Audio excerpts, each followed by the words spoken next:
So, this all went on for about 6 months, a little over a year and a half ago. I was working at this little gas station, about 8 minutes from my house. Within the span of those 6 months, I was promoted from deli girl to cashier. But I guess I'm getting ahead of myself.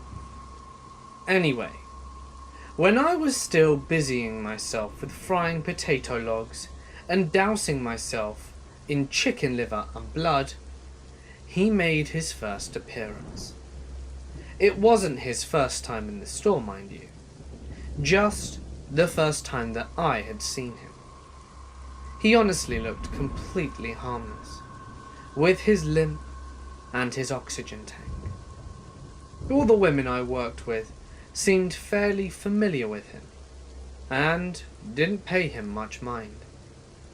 My boss lady told me that he was a bounty hunter, and he couldn't have been less than 70, but he seemed nice enough.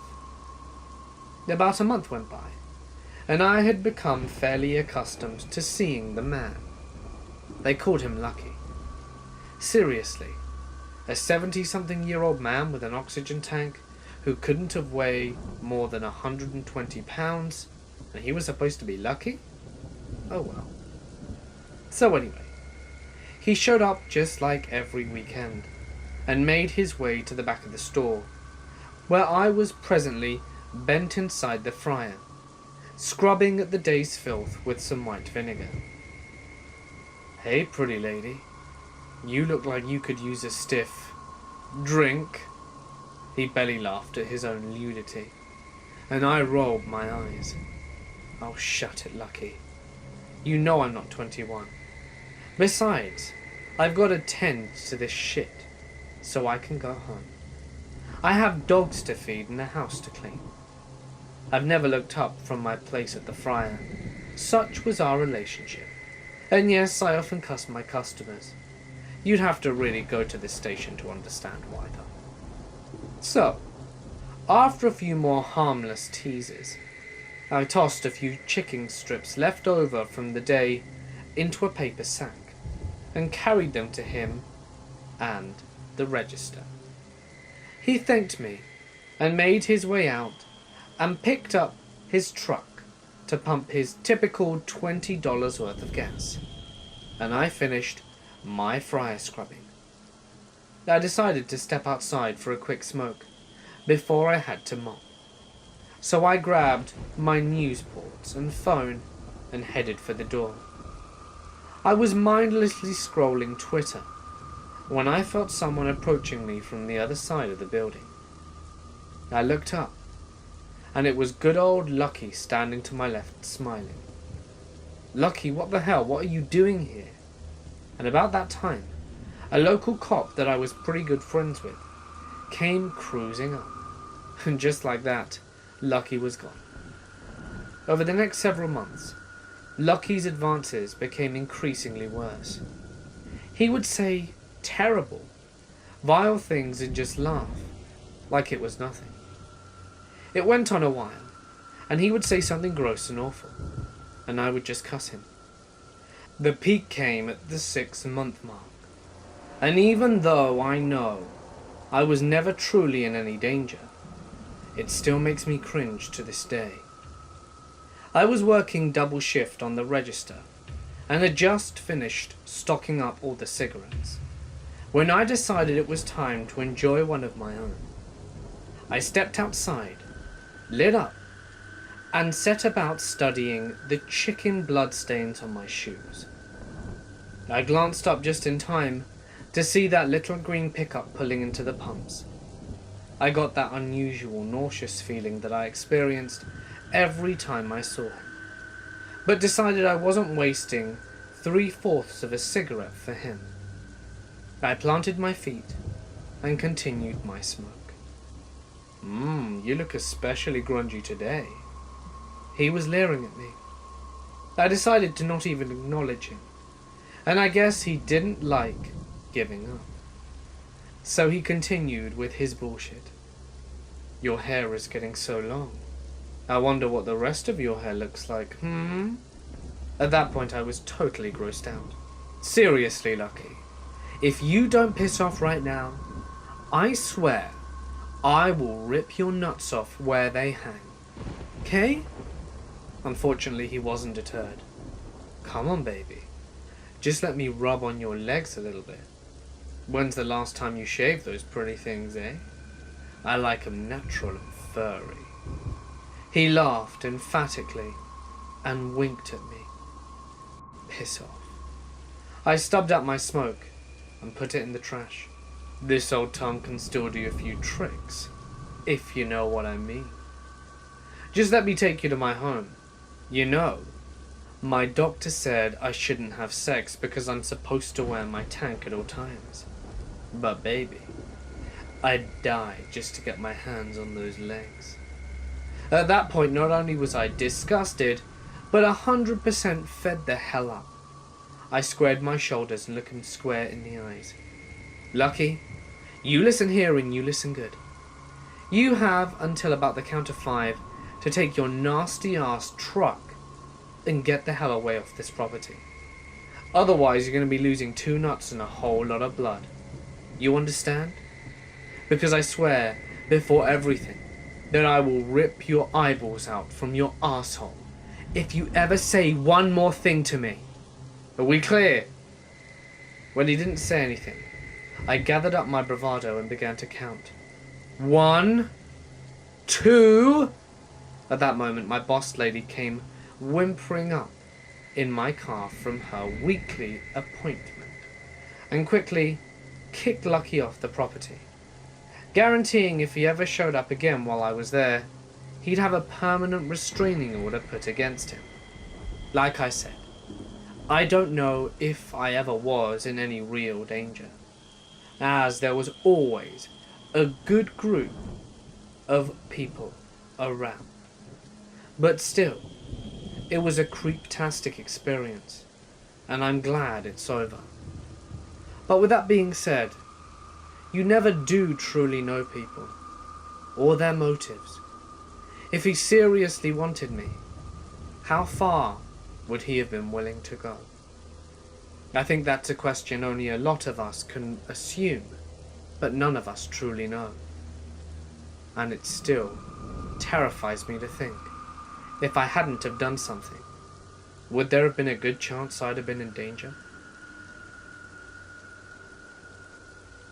This story starts in the summer circa 1990, in a Dallas suburb. As a child, and still today, I was very whimsical and didn't pay much attention to anything that didn't concern me in that moment. It was a summer day, and I was playing in the backyard. My mom had to run some errands, so of course I stalled and waited till she was walking out of the front door, until I finally dragged ass to join her. "Did you shut the sliding door?" she asked. Not remembering or caring at all, I said yes, and we went about our day. We arrived back home sometime early evening around 6. As we enter the house, the sliding door is wide open. Of course, my mum scolds me for not remembering, and me truly not remembering, apologize and go about my business. As the night winds down, my mum tucks me in and goes downstairs to run a bath. So, like any 5-year-old, the last thing I want to do is sleep. As I lay on my bed playing with micro machines and making goofy kid noises, I feel my bed move slightly. I immediately pause and look around. I quickly dismiss it and go about my usual kid business. A few minutes later, the end of my bed lifts up and slams back down. Of course, I did what any 5-year-old would do and screamed like a banshee. Then, in the dark room, my bed started moving, and a shadow slowly tries to rise from the foot of my bed. I stood up, an Olympic jumped all the way to the door and met my mum mid-stairs. As I hysterically tell my mum what happened, we run to the kitchen and call 911. We kept it short and ran to the car and waited outside for the police.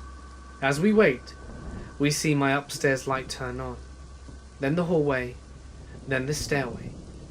Then a minute later, we hear the police screeching in. They flew in the house and searched to no avail.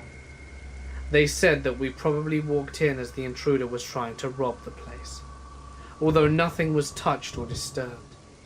Needless to say, I didn't sleep in my room for a month. And now every time I get home at night, I always turn on every light and check every crevice.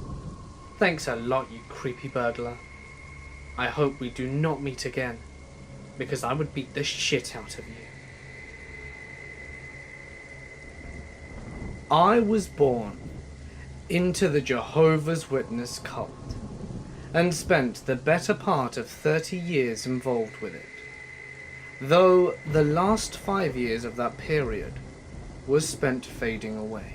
I'm not sure about the rest of the world, but here in the USA, the Jehovah's Witnesses are regarded as a fairly benign group who are generally nice people who may occasionally bug you on Saturday or Sunday mornings with their door-to-door proselyting, which is in fact a sales campaign for their magazines and other literature, as well as the means by which they garner new members. This is so far from the truth as to be frightening. This religion is nothing more than an Armageddon cult, led by an American publishing company, the Watchtower Bible and Tract Society. They are isolationists, requiring their members to have little to no association with worldly people. Basically, anyone who's not a Jehovah's Witness. They monopolize both the time and the money of their members, to the point that there's really no time for anything beyond church functions, which range from a minimum of 3 meetings per week, which you are not to miss even if you're deathly ill, as they encourage you to call the Kingdom Hall and listen over the phone, and several hours of door-to-door witnessing to personal and family study. Members of the organization who have been disfellowshipped or excommunicated are to be shunned even by their closest friends, and even immediate family members, and this arrangement is taught to be a form of love. Ex-Jehovah's Witnesses, or anyone who questions any of the society's teachings, are branded as apostates, and are not to be associated with under any circumstances. Any information which contradicts the teachings of the Watchtower is considered apostasy, and is strictly forbidden. Simply reading material regarding evolution or biology, which isn't published by the Watchtower, or reading a blog written by a former Jehovah's Witness, is enough to have you cast out of the congregation, and, depending on your circumstances, out of your home and away from your own family.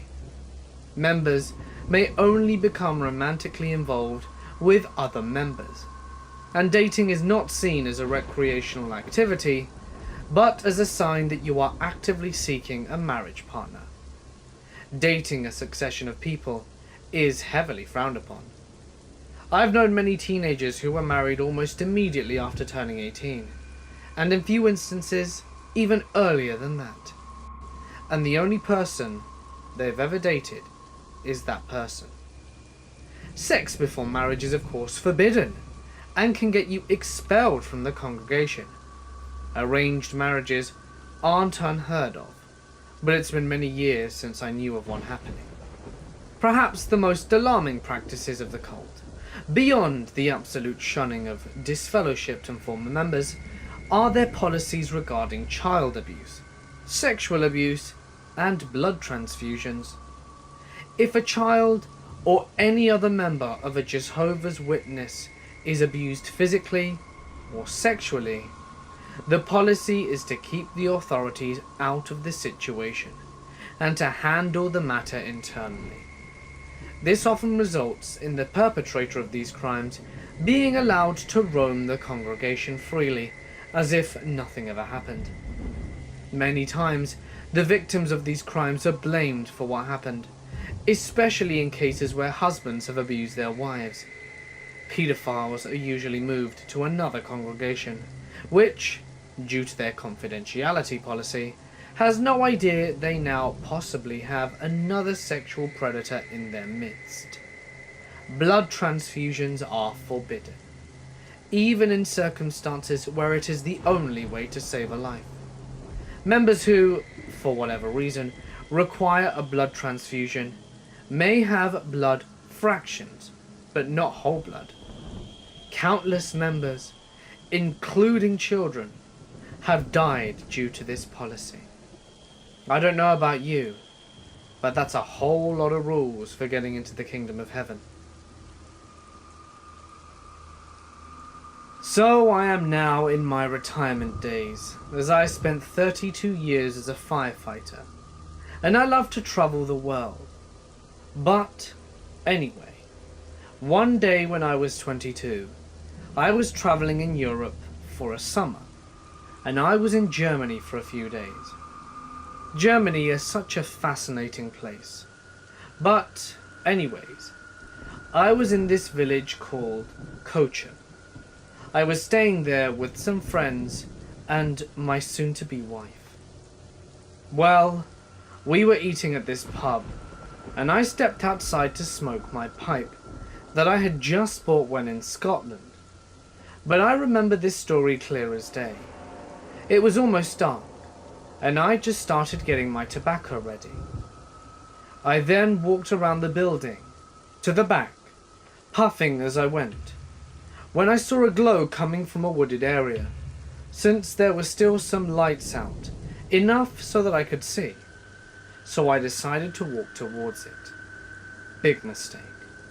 I then noticed it was a bonfire that someone had made with logs, tied with twine, like a rope, and made it into a square on top of each other. I was already seen by a man with a big bushy beard and mid-length hair, who had a brown cloak on with a hood. He did not say anything to me, but knowing that I'd already seen it, and a bit awkward to go away at that point, I just stood next to him, puffing my pipe. I then said hello, and of course he didn't know English. He then said something in German, and I caught the end of it knowing very little. But what I was taught there is what I caught was the word backwards. He then started walking off, and I should have taken the time to walk away as well, but curiosity got the better of me. I waited till he returned, with a man who had a black beard, and was bald, and he spoke English, and asked me if I was here to undergo the joining, whatever that meant. But I kindly declined, and he said, well, since you're here, I can't really let you leave without knowing who you are exactly. The guy next to him, with the big brown beard, then said something in German, and the guy with the black beard then asked me for some identification. Me being the worrywart, I thought it was a scam, so I just said I'd be on my way.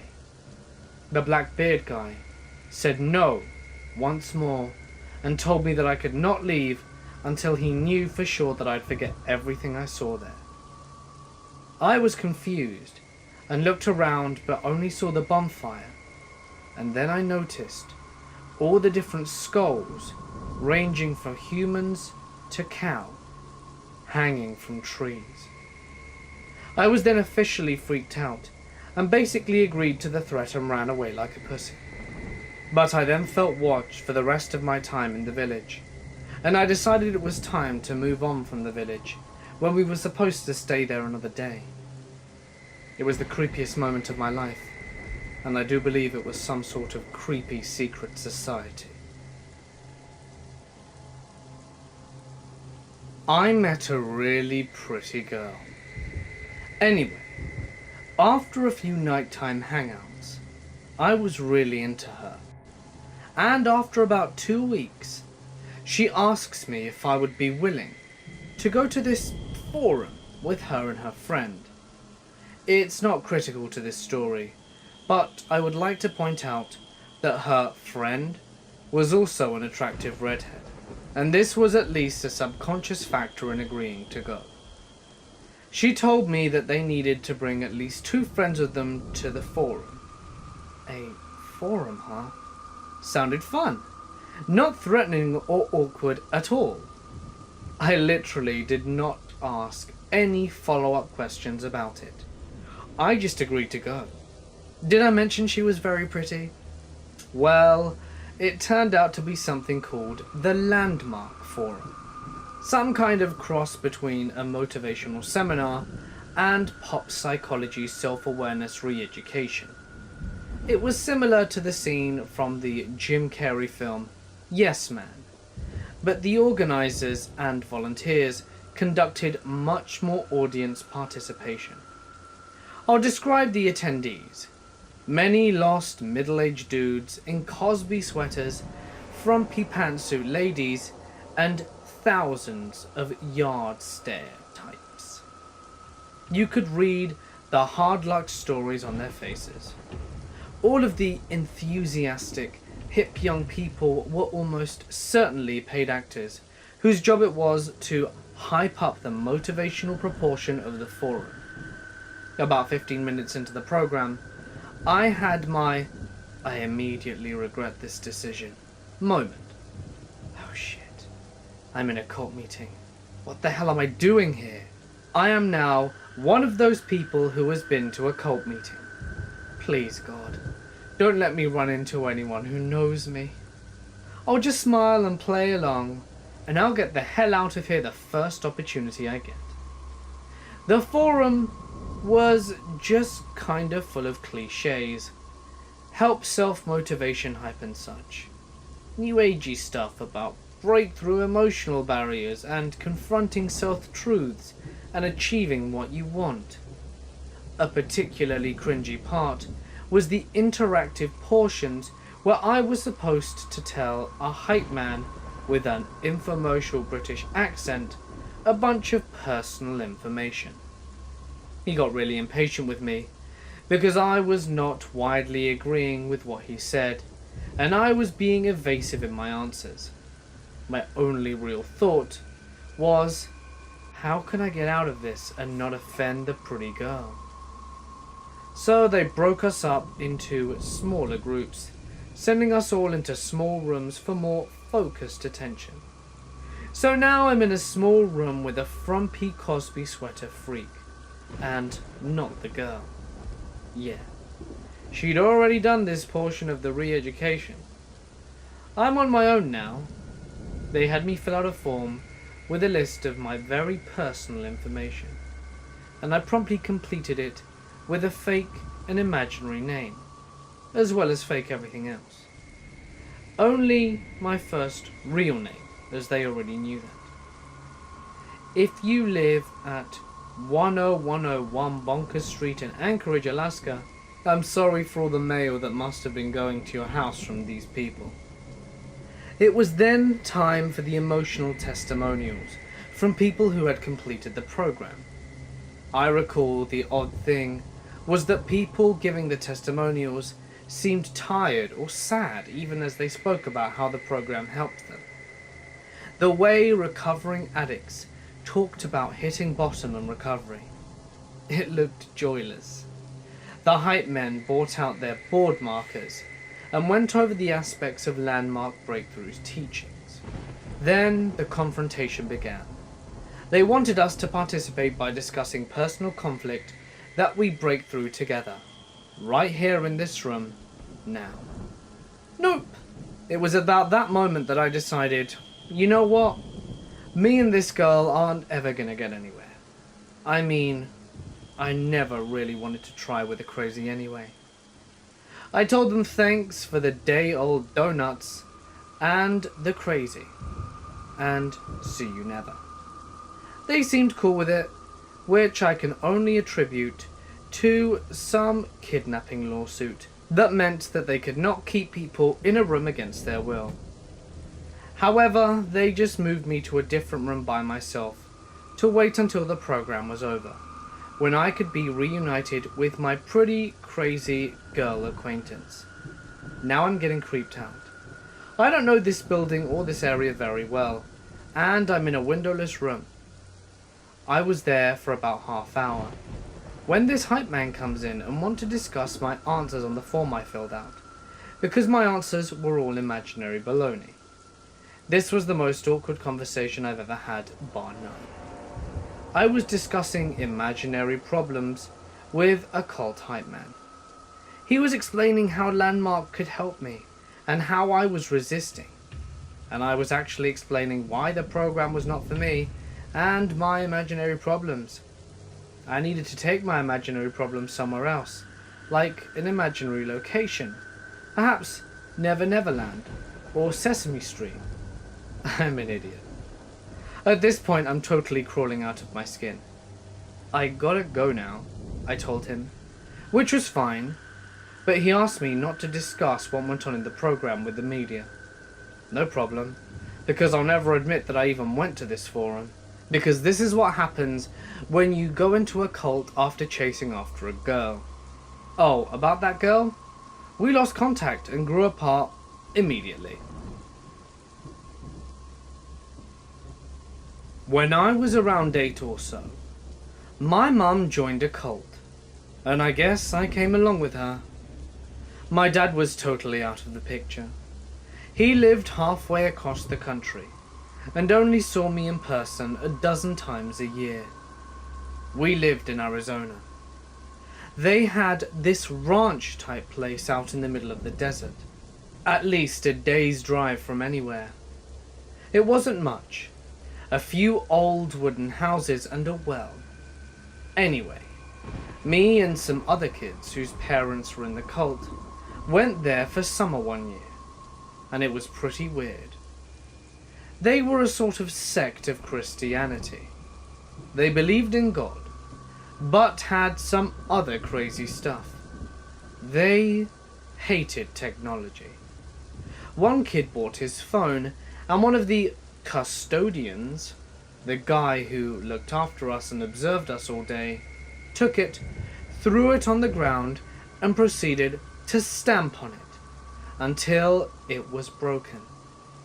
One other thing was that they were sort of white supremacists. While we were all white, there were no other ethnicities there, and they always talked about how God had chosen whites to be the rulers of the earth, and how all other beings were inferior. I think they were creationists too. They never really said much about it, but I remember them yelling at some kid for saying something about Darwin. We pretty much only ate bread and water, and they hated processed anything, as a result of the technophobia. Whenever they let us go back to town, not only were we watched at all times by our custodian, but if you tried to buy something they didn't like, when they searched you going back to camp, they destroyed it and punished you. Mostly our days consisted of waking up really early, running around the camp for a while, having a lovely breakfast of dry bread and barely enough water to keep us going, long lessons about God, the Bible, and how modern day society is evil. It was a really authoritarian regime. You weren't even allowed to question the custodians. You couldn't do anything without their permission. They beat up kids sometimes. And keep in mind, the kids were around 9 to 13, and the custodians were in their late teens or early 20s. Thankfully, shortly afterwards, my mum got out of it and moved away. I heard they tried contacting her, but she managed to cut them off. They got shut down a few years afterwards. Apparently, one of the custodians molested a kid, and they all helped cover it up. Sick bastards.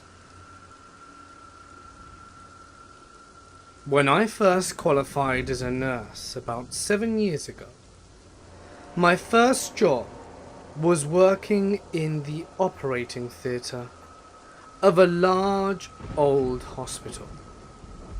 I was doing a run of night shifts, and there we ran just one emergency theatre overnight, and you would often be able to have long breaks to get some sleep.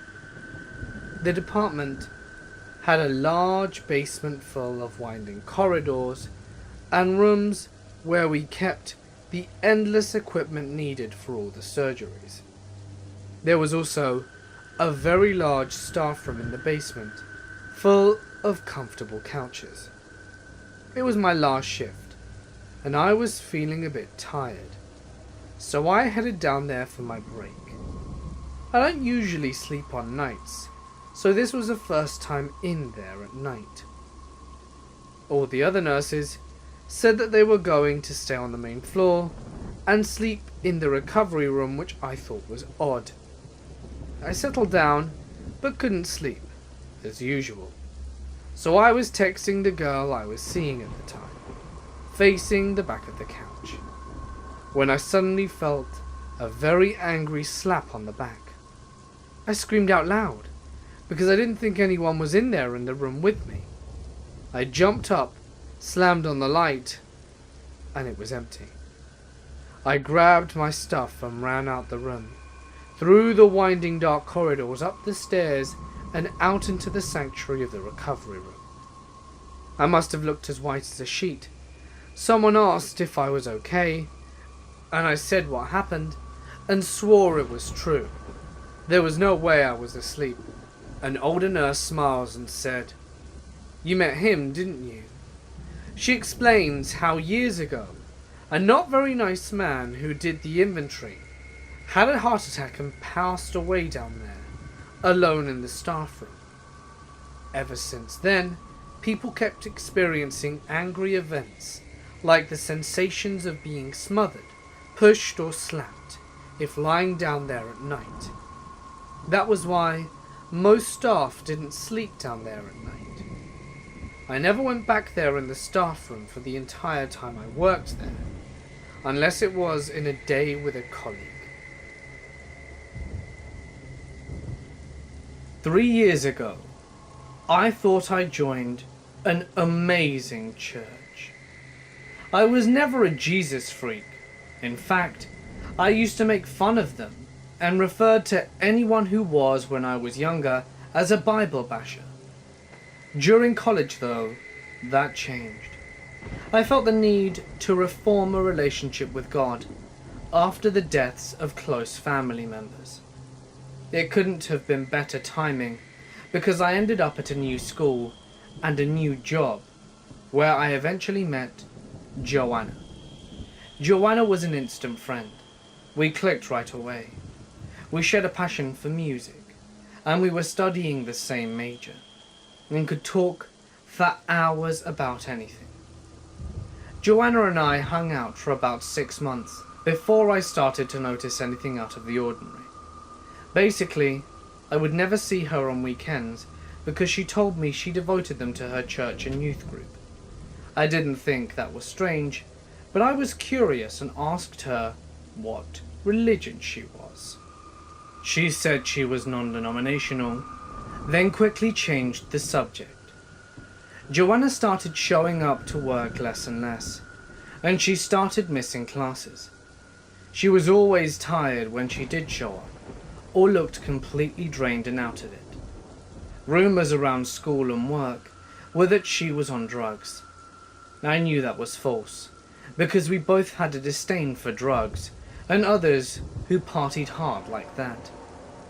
Joanna had less and less time to spend with friends, so I would rarely see her. And after about a month like this, she called me out of the blue to go out to Denny's. We met up and she pulled out her phone. She showed me a YouTube video of a recent volunteer activity she did with the church group. Joanna explained to me that she volunteered a lot at her church, and it took up a lot of her time. The video quality was excellent for a church video, and it played almost like a short film. The passion she had been talking about, all the good deeds they did, piqued my interest. I asked her the name of her church. Again, she didn't disclose, but said it was non-denominational Christian. She asked me to come with her right now, because it was better that I see it for myself. I found it strange, because it was 10 p.m. at night on a Wednesday.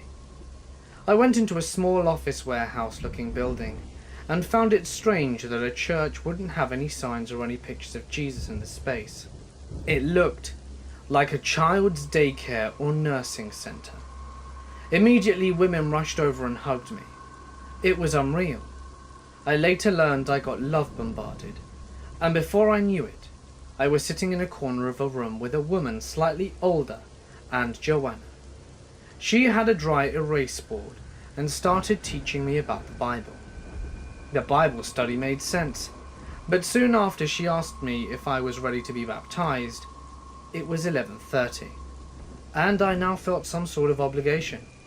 I had no ride home, and had no idea where I was.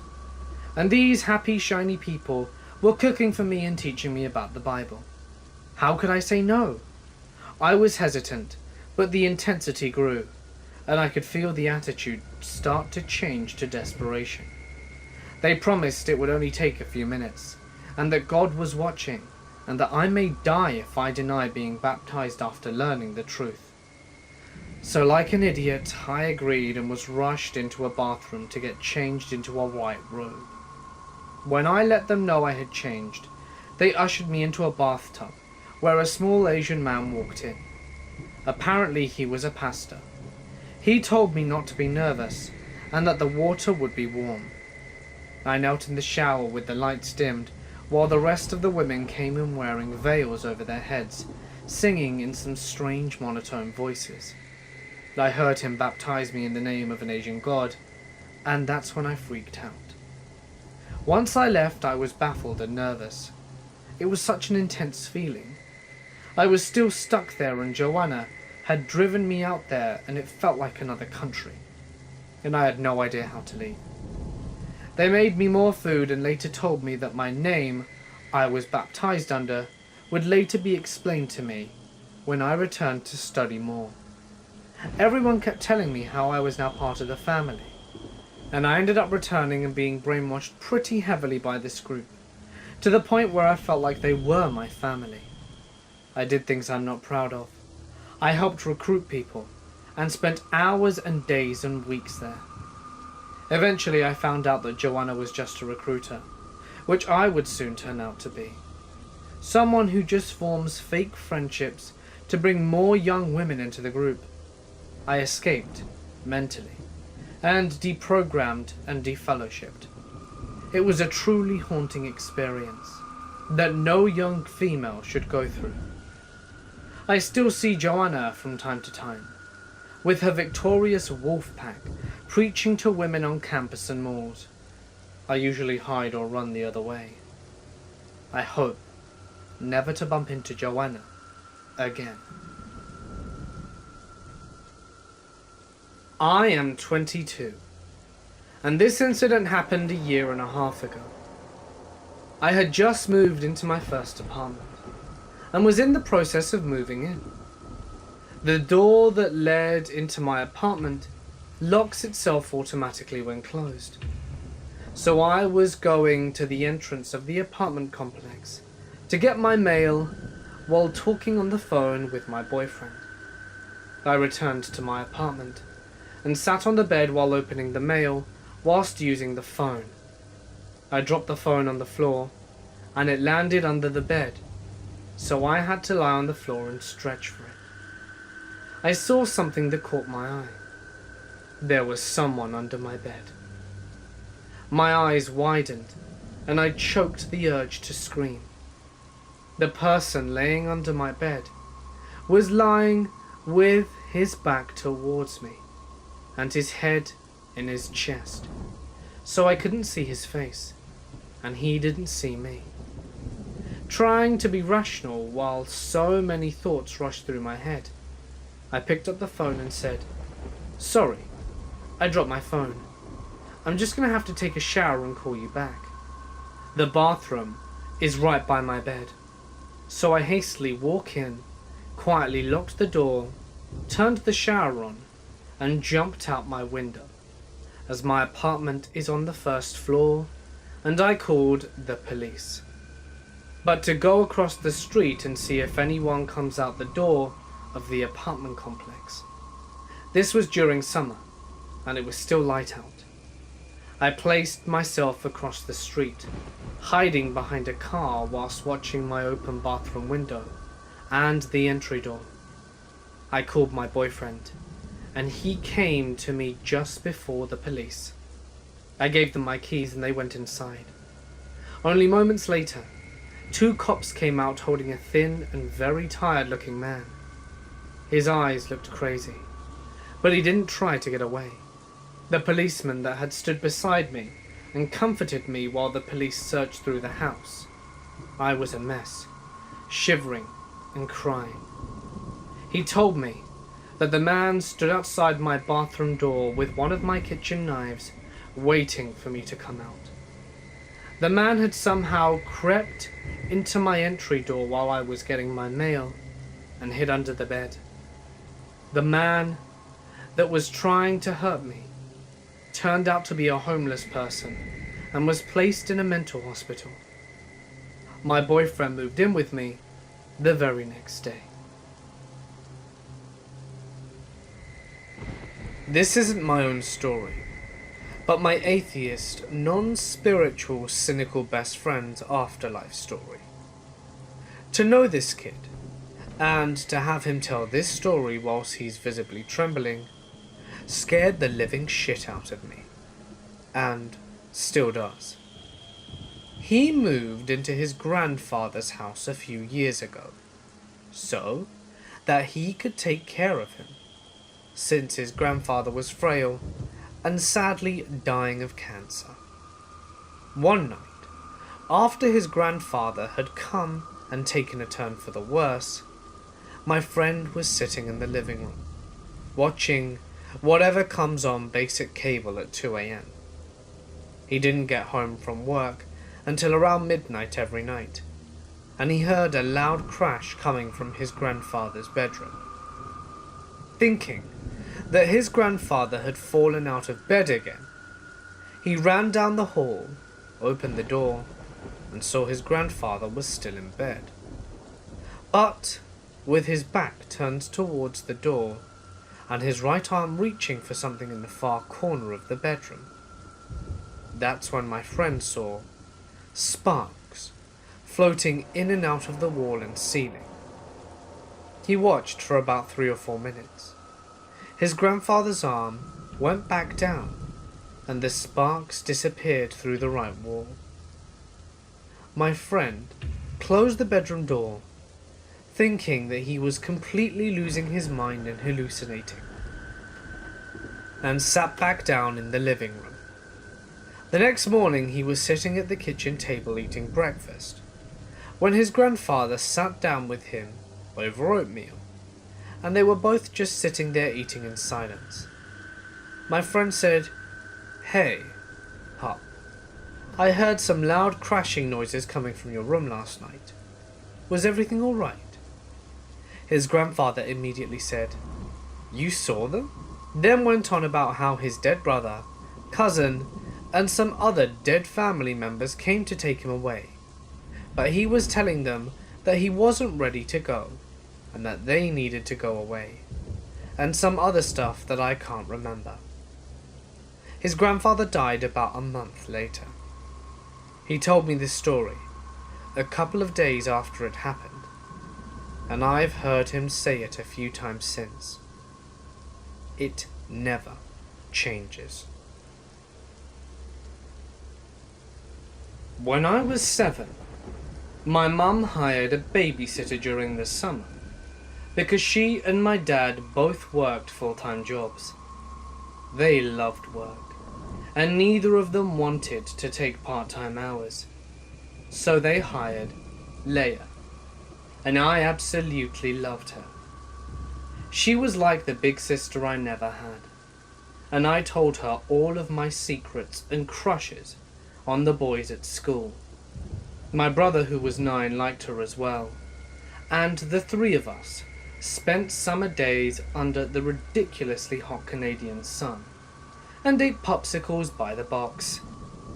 One time, Leia took us for a ride on our bikes around the neighborhood, down the old dirt path, to the gate that led to the horse farm turned dog daycare, and back to the house.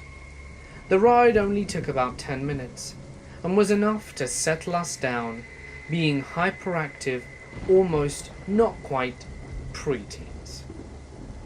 She locked the front door, but left the sliding back door unlocked, because the thick wooden fence was 6 feet high, and there was no gate to get into the backyard.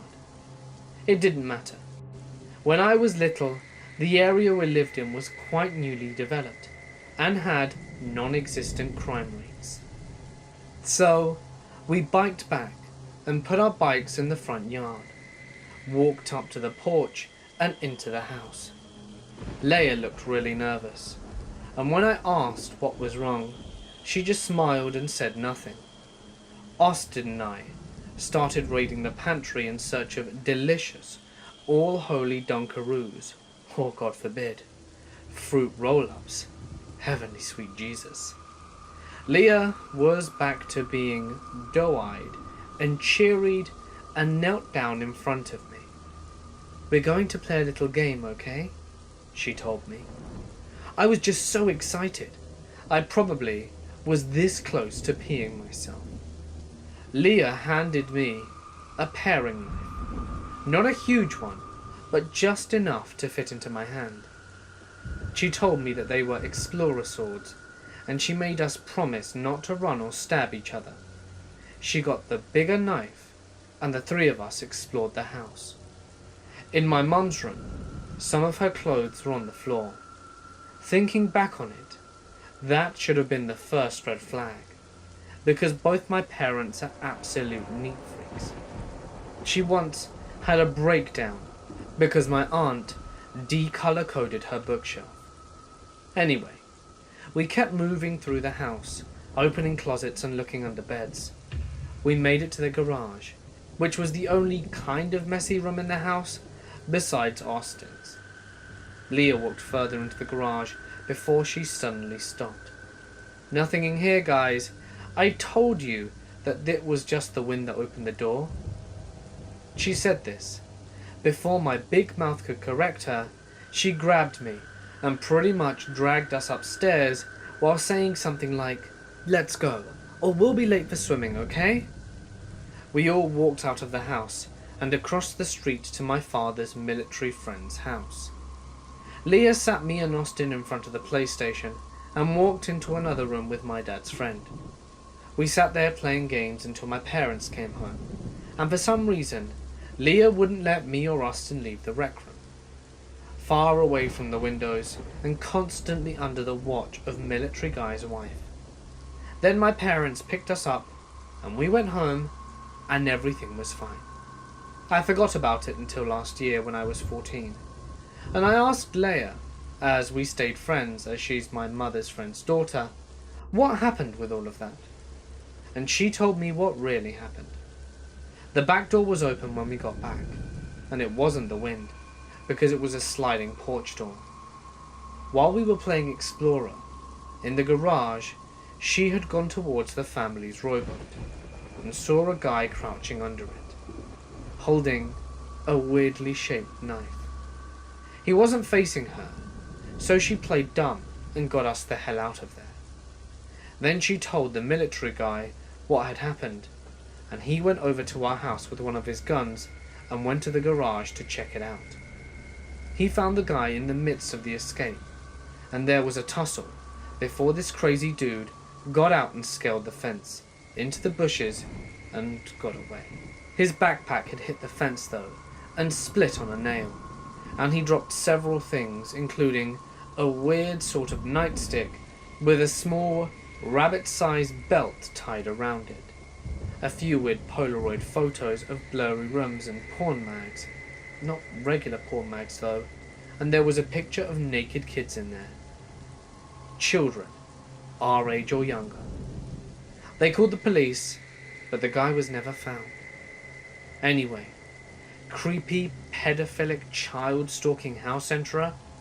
I hope your stupid ass tripped on a tree branch and it hit you in the head and you died. Let's never meet again. I live in Alaska, and one of the first school shootings, pre-Columbine, was in Bethel. We were in the same region for sports, so we would have to travel there.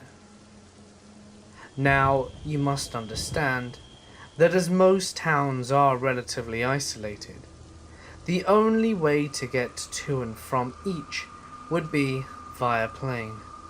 When we played games against other teams, we used to generally just sleep in their school, as the distance was a lot. So anyway, we were quite spooked because we were at the school in Bethel.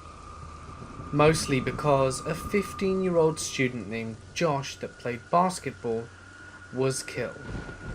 He was older than me, but played ball at the same time as my older sister, and I knew what he looked like. Late one night, our team was playing hide and seek. I was hiding in the common area, where there is a phone, elevator, and it has a library overlooking it. I was hiding behind a table, and saw a reflection in the glass wall that goes outside. I thought it was one of my teammates, because it looked like a blue and gold practice warm-up get-out gear from the corner of my eye. I went around the corner, and there in the glass, I saw Josh, in his blue and yellow warm-up gear, which is Bethel's colours, and coincidentally, our colours too. I screamed and ran and told everyone, and immediately quit playing. I made one of my teammates come with me to use the payphone that was in the common area where I had just seen the reflection. I picked up the phone, dialed connect, said my name and was hearing it ring. I turned around to lean on the wall the payphone was on, and in turn was looking out the window glass door that I had seen the reflection in earlier. The phone finally stopped ringing, and it sounded like someone had answered. I shit you not. On the other end, someone said, "Quit staring at me." I didn't stop to hear if he was going to say anything else. I dropped the phone and ran, with my teammates chasing after me. Still gives me the creeps to this day. When I was about 12 or 13, my family had a cabin in northern Minnesota. The extended family gets together almost every weekend in the summer on their respective plots, and all next to each other in what turns into a big wild compound. But on either side of this stretch of family cabins, we have the neighbours. One weekend, the neighbours on to the west were having a big wedding reception on their land. Tons of people, kids, family, and fun. I might get this detail wrong, but I believe the brother to the groom, in any case, the son of the owner's cabin, was water skiing and showing off, having fun. He was coming in real close on a couple of turns to spray the people on the dock, and as he came to spray the bride, he slammed into the back of one of the docked boats, crushed his chest cavity. I was playing volleyball at my grandpa's cabin, and I will never forget the sound. Everything stopped. I'm sure the whole lake heard it, and the cries of the onlookers. Long story short, the kid died in a helicopter on the way to the hospital. Tragic. Now about a month later, I'm back up at my grandpa's cabin. It's night time, and we were watching a movie. Well, trying to. The TV was on and literally flipping channels and making white noise. Several adults are around, and we're trying to figure out what this thing is. As we turn the TV off, the sound continues, and we realize immediately it's not the TV, but some white noise coming from outside, changing frequencies, kind of oscillating. The adult grabs flashlights, and we all head outside, and we realize it's coming from the west a bit. At this point the sound is clearer. Music, static, and we follow the sound, but soon find that it's coming from our neighbours to the west dock. In fact, the boat, completely secure, with dry boat cover and firmly on, and is the boat that the kid had crashed into just a week before. The radio is on, flipping channels, just like the TV. Coincidence? Possibly. But still. I am a female, and I was 16 when this happened years ago. There were 2 incidents that happened before the really scary one. We lived in a fairly new residential neighborhood, and one night, at about 10 p.m, I was laying in bed doing homework, and I hear this tapping and scratching sound at my window. My mother wasn't home that night, and my father was already asleep. I jumped out of my bed and ran into his room and said, "Dad, someone's tapping on my window." My dad, who thought I was being a hysterical teenager, peeked out of his own window and said, it was probably a tree branch or something." He then went back to bed. My father was a lazy bastard. He couldn't even be bothered to go look out of my window or outside. Never mind the fact that there were no bushes nor trees near enough to touch my window. I was creeped out, but I double-checked no one could see in my bedroom, and that the curtains covered everything, and went back. A few weeks later, I am sitting in the living room. It's just me and my mum home. I just finished taking a shower, and was lounging in a towel while talking to my mum and painting my toenails. Suddenly, we both heard a tapping and scratching noise at the side window. My mum was pissed. She immediately jumped up and went outside, where she confronted a man, and the man walked off. She ran into the house and called the police. The police came, and they caught the guy a few blocks away, and my mum identified him as the man who was peeking in the window. The man claimed that he was just back there between the 2 houses because he had to take a leak. The police said, "Okay, so if you took a leak, where's the urine?" And there was none. He was hauled off to jail for trespassing. I'm not sure if he was charged with being a peeping Tom or not. But anyway, fast forward about 1 month later, and I woke up in the middle of the night because my cat suddenly jumped off the bed. I heard a slight noise in the hallway, and I tiptoed to my bedroom door and peeked out, and there he was, the man who had been peeking. I could hear the thump, and my heart was racing.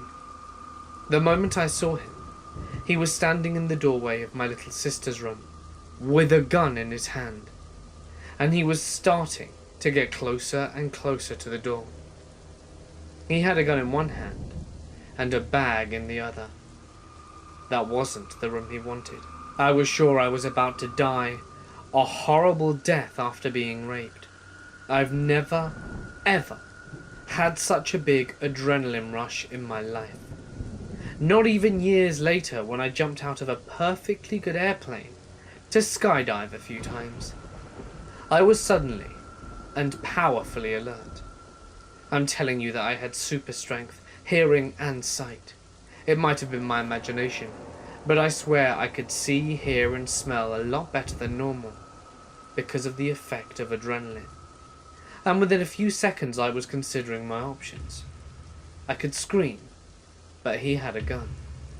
My father would come running and get shot. I could hide in the closet or under the bed, but he'd find me. I could try and fight him, but he had a gun. This was before cell phones, and I didn't have a phone in my room. So, without any hesitation, I quickly opened up my window and jumped out, barefoot onto the gravel. I'm the kind of girl with zero upper body strength, and yet, I was able to get up and out of that window, quickly and quietly, with hardly any effort. Landing on the gravel in bare feet didn't even hurt a tiny bit. Did I mention that I was completely nude? Yeah, I slept in the nude. What can I say? It was summer and warm.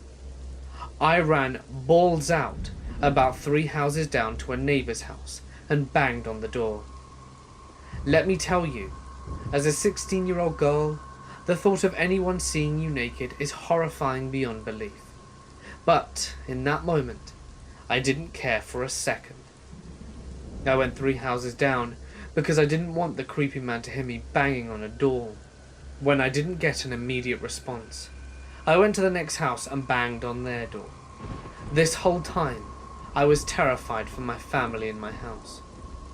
Finally, someone at the house answered the door, and I just quickly said, "There's a man in my house, call the police." They dialed 911, and the police were there fast. They came in without lights and sirens, and they caught the guy in my room.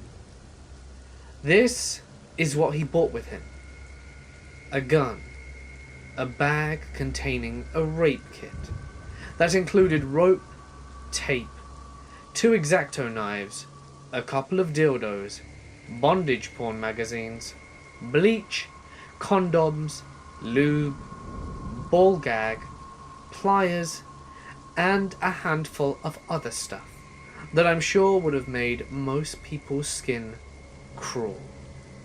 Luckily, it never went to court. He did a plea bargain and got 25 years to life for a whole slew of charges.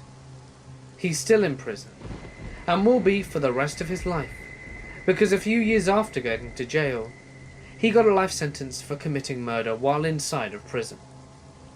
The DA who had handled my case called me to let me know. Thank God. I didn't sleep well again for a number of years. I would wake up multiple times during the night, at the slightest noise of provocation. It wasn't until I got a dog that I was able to sleep, and I let my dog do his job of warning me of any noise, and now I can sleep.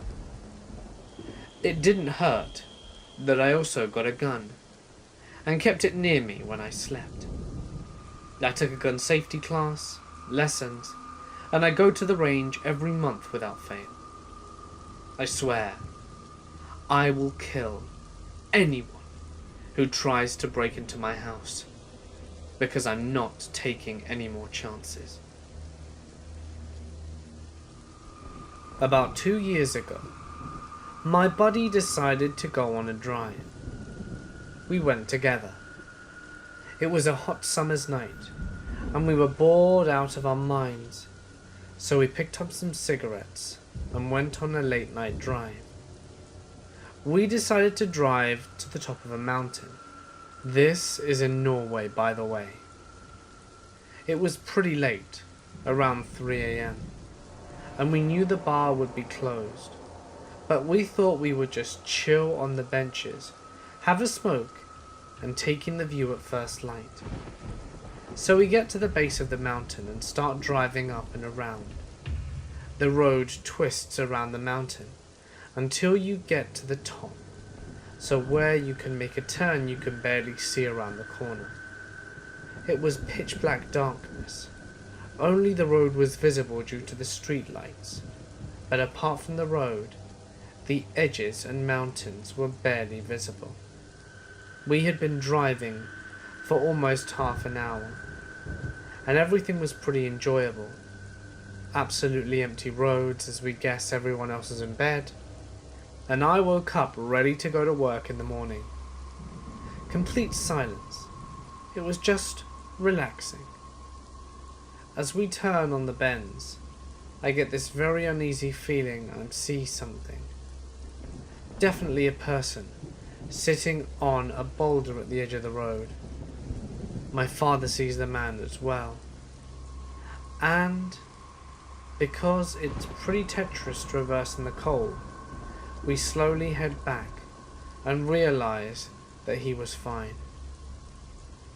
He's not getting any more bandages, was the feeling that he was going for.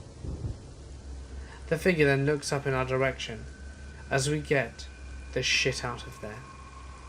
Then we saw it was a woman wearing a plain white dress with very long, black, beautiful hair, who didn't wear a smile on her face.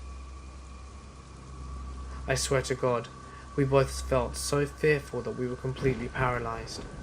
We couldn't yell or even communicate, not even a single word. It felt like we couldn't move. I don't know how he found the courage to press the gas and get the hell out of there. But I do remember that we both got home with a very high fever, and we were like that for a few more days afterwards. I lived in a Victorian mansion turned into apartments, built in the late 1800s and haunted by a guy named Cap. Here are a few stories. I would smell cigars sometimes on the first floor, and was pissed because it was a non-smoking apartment building. I didn't know this at the time, but cigar smell in that particular area was normal. It was a common sighting area for Cap. The smell continued even after new tenants moved in, so I know it wasn't sneaky tenants. Another time, my husband's best friend was sleeping on the couch. At around 3 in the morning, I woke up to footsteps going down the hall. I assumed he was coming back from the bathroom and went to sleep. The next morning, he asked us why we were walking around the apartment at 3 a.m. He thought they were our footsteps.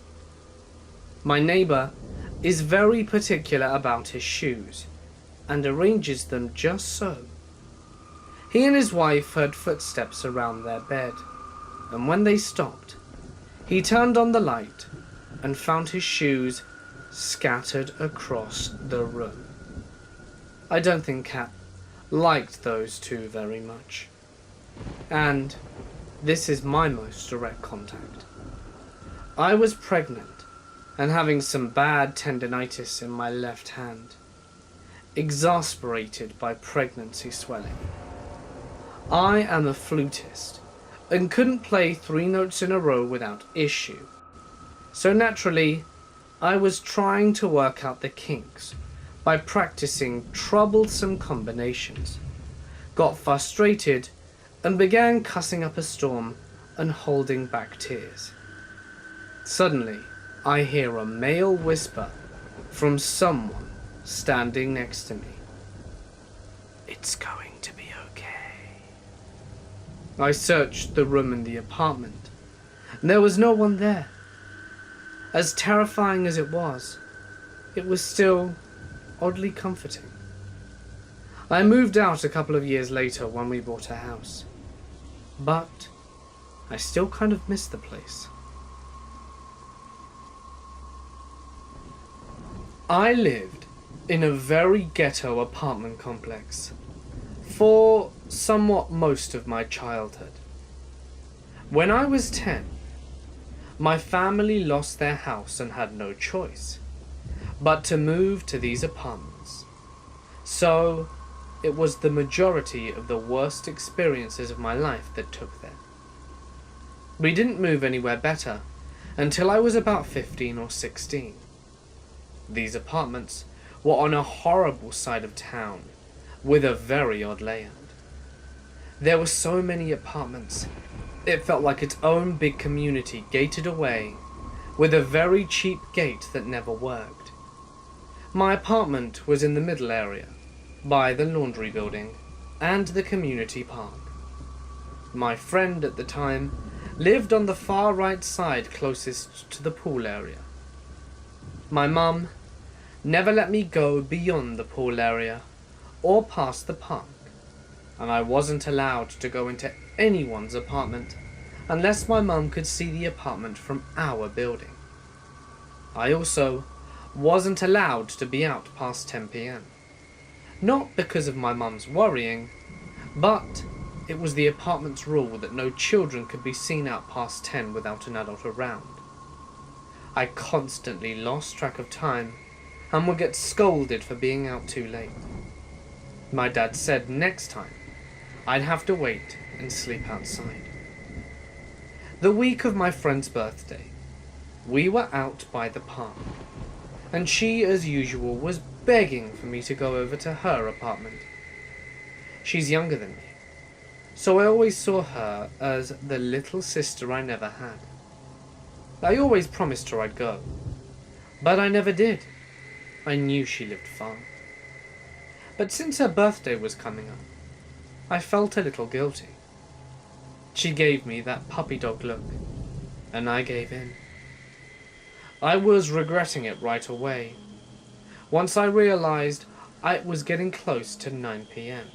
and she lived on the far right way past the pool area.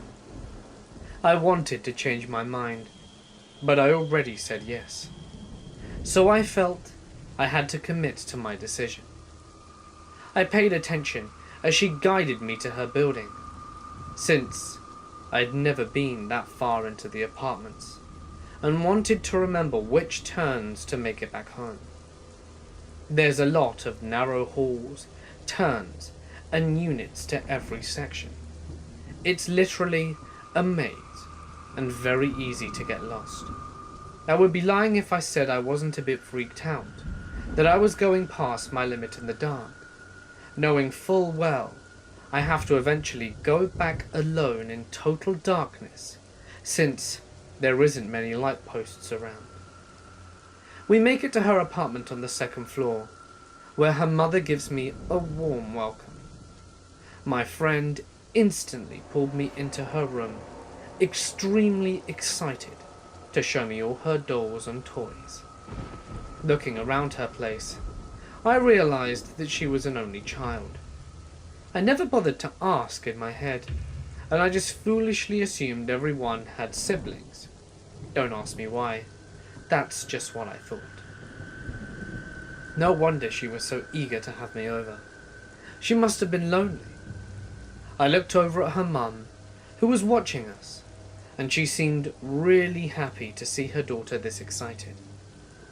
I looked at the time, and figured I could play for a few minutes, and then leave. Unsurprisingly, I lost track of time, once again. And when I looked back at the clock, it was 9:40. I jumped up and told her I had to go home right away. She looked sad, so sad, and started to pull on my t-shirt telling me to stay. Her mother saw the anxiousness on my face and calmed her daughter down, explaining to her that it was late and that my parents needed me. She relaxed, let go of my hand, and I thanked her and bolted out the door. I ran down the stairs like my life depended on it, and once I made it down, I stopped dead in my tracks. In front of her apartment is a circle patch of grass, and at the opposite end is a black old-fashioned light post. Next to it was this tall, skinny guy, dressed in a long black coat with a black hat and shades on. I remember squinting my eyes because I couldn't believe how damn tall he was. At first, I thought I was seeing two light posts, until he took one big step towards me. My eyes widened once I realized he was an actual person, and the more I stared, the more questions started to fly in my head. Like, why is he dressed so strangely? How tall he was? Why he was wearing black shades at night? Why did he take a big step towards me? I took a big breath and started walking towards the dark hallway area. That's where I had to go in order to start making my way home. I'm on full alert mode, and my ears are picking up every little sound as I'm making more turns into other halls, and then I hear it. Light footsteps behind me. I dreaded the idea of looking back, but I had to satisfy my curiosity. I slowly turned my head, but kept walking forwards, and of course he was following me. It was very dark, but I could see a tall figure walking my way.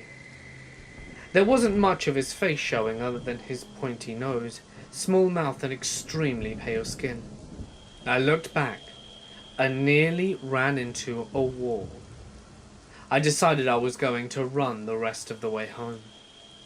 I know I have a chance to make it on time, and the last thing I wanted was to sleep outside with this creep following me. I start running, and I hear him running too. Just knowing he's running towards me sends a rush of fear and adrenaline to my head. All I hear is ringing in my ears, and I feel my heart ready to come out of my chest. I have asthma, so I could feel and barely hear myself making that gross wheezing sound. I honestly don't understand how my body handled running at all. You'd be surprised what your body can do when you feel like you are in absolute danger. I got to this grassy hill area, and I know that once I go down the hill, my apartment would literally be at the bottom of it.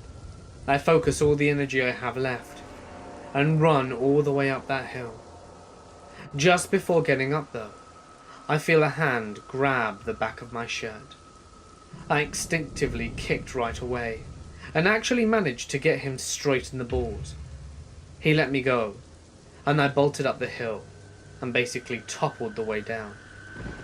My dad was angrily waiting on the other side and just glared at me as I went inside with my head down.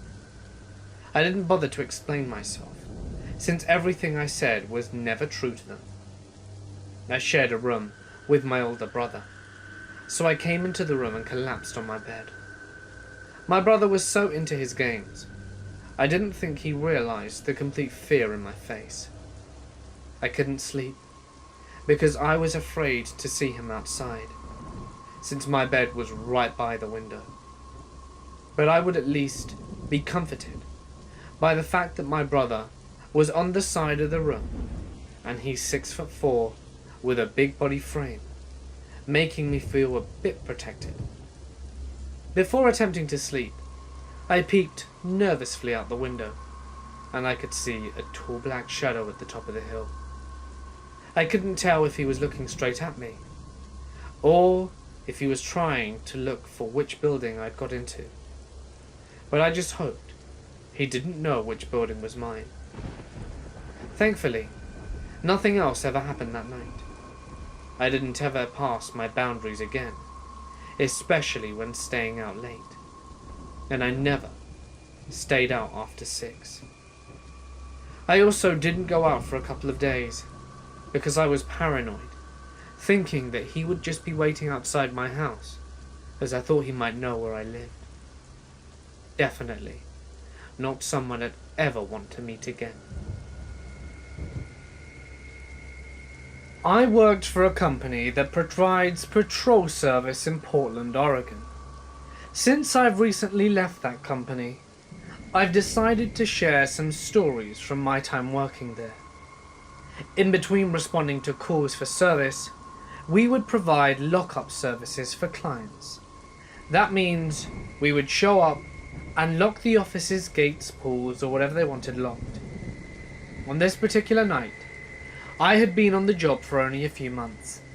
I was in a very affluent area called Lake Oswego, performing a property patrol on one of the many apartment complexes there. Well, this specific apartment had a pool house that they liked us to lock up after 1 a.m.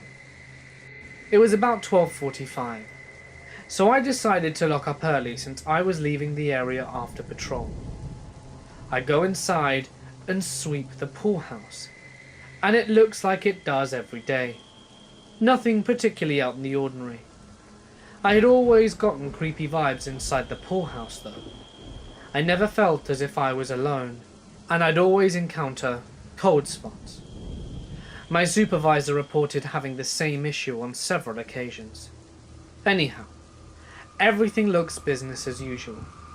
There is no water outside on the tub, and no spare towels left lying around. The chairs and tables are all in order. I go and check the side and find it secure. I go back to secure the main door, and as I'm doing so I hear water move. Then I hear 2 quick, wet footsteps, like wet sock squishes when you walk in them, and felt something tap my shoulder. I jumped and turned around, with all the crap scared out of me, because I thought I was alone, and there was nobody there. All I saw were 2 fresh prints of bare feet on the concrete floor. Throughout the following months, I told my story to the residents and showed them the picture I took. I had a few that reported similar instances of things happening to them. One resident said that on one occasion he was drying off after getting out of the hot tub on a late night. He was alone in the pool house, when suddenly there was a huge splash in the pool, as if somebody had jumped in. But he was alone and had no idea who caused it. I personally didn't have any issues after that, besides the feeling of being watched and cold spots in the pool house. Definitely one of the spookiest things that has ever happened to me. Last January, I celebrated my birthday. It didn't go too well. I was playing some computer games alone in my apartment. That would mean I'd stay up late at night gaming. I was so bored that time, because my friends were out of town, and then it was midnight. I was like, hooray, happy birthday to me. So I ate pizza and drank some juice. All that delicious introvert stuff. And then the phone rang. I thought it would be my friends calling to greet me, because it's my birthday. But who calls late at night? I hesitated, but still I answered it. I heard a girl and a man speaking, and I didn't recognize the voice. I asked them who they were, and told them that they may have been calling the wrong person. It sounded like the girl took the phone away from the man and answered me. She told me that they knew me, and that they were looking at me right now through the window. The girl sounded very drunk because she was giggling. I was like, what the hell? I don't remember giving any strangers my number, but anyway. I hung up and continued playing some computer games. And after a few minutes the phone rang again. So I answered and told them to stop messing with me. And after that, I stood up from my desk and went to look at the window. I didn't see anyone. I tried to look carefully, and I even used my cell phone to zoom in on some other buildings, but I found none. I started to believe it was a prank call, and then it rang again. I picked the phone up, but I didn't speak. On the other line, they weren't speaking either. It was like they were waiting for me to go first. So I started to ask them what was their problem. The girl then told me that they were outside my apartment, waiting for me to open the door. Now I was scared shitless, because I didn't know who they are or what they wanted. I ran to my door, unlocked it, and went to my kitchen and grabbed a knife. And then I heard a knock at the door. I jumped from my seat and went straight to my bedroom and locked it, leaving my computer open and the living room lights on. It was the worst birthday ever. I own this property in the countryside of Alabama. It's in the middle of nowhere with 60 or more acres, and it has an abandoned house, barn and greenhouse. The barn and house are close to each other, and the greenhouse is far into the woods.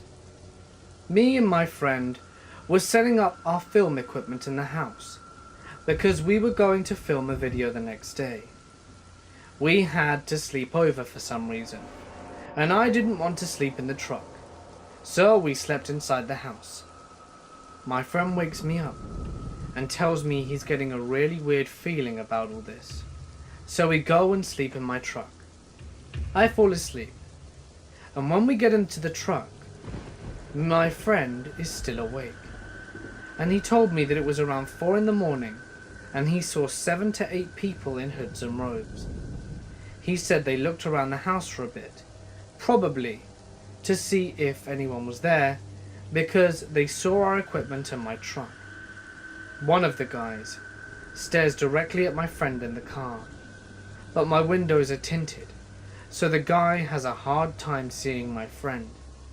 The guy stops investigating my truck and goes back with the group. My friend tried to wake me up, but couldn't. The morning came, and my friend was still very sleepy from not sleeping at all. We go in the house and check everything. The lights are smashed, papers are burnt, umbrellas are broken, and we found candles around the house, a cat nailed to a wall with a pentagram around it, and I was very shocked by everything, and I wish I was awake, and my friend sounds like he was bloody scared. Previous days, we have found decayed animals, 2 dogs, some horses, some cattle, birds and bats, and some kind of hand buried. Since this place was once farmland, I just assumed the previous owners just left the animals to die or something. But I don't know how to explain the bat, the bird and the hand. This stuff was found near the barn and in the barn. So one day we come back to see if there's any more weird shit going on, and we find 3 pigs on crosses near the house. The pigs were decapitated, and their heads were on the ground in front of them. They were wearing makeup and had wigs sewn into their heads. My friend tells me that he thinks the people he saw last time were the ones who did it, and he was telling me he thought they might be a satanic cult or some other group. Around the crosses and the pigs, some of the ground was burnt in a few large circles, and me and my friends spent the rest of our day taking down the pigs and burying them in the woods.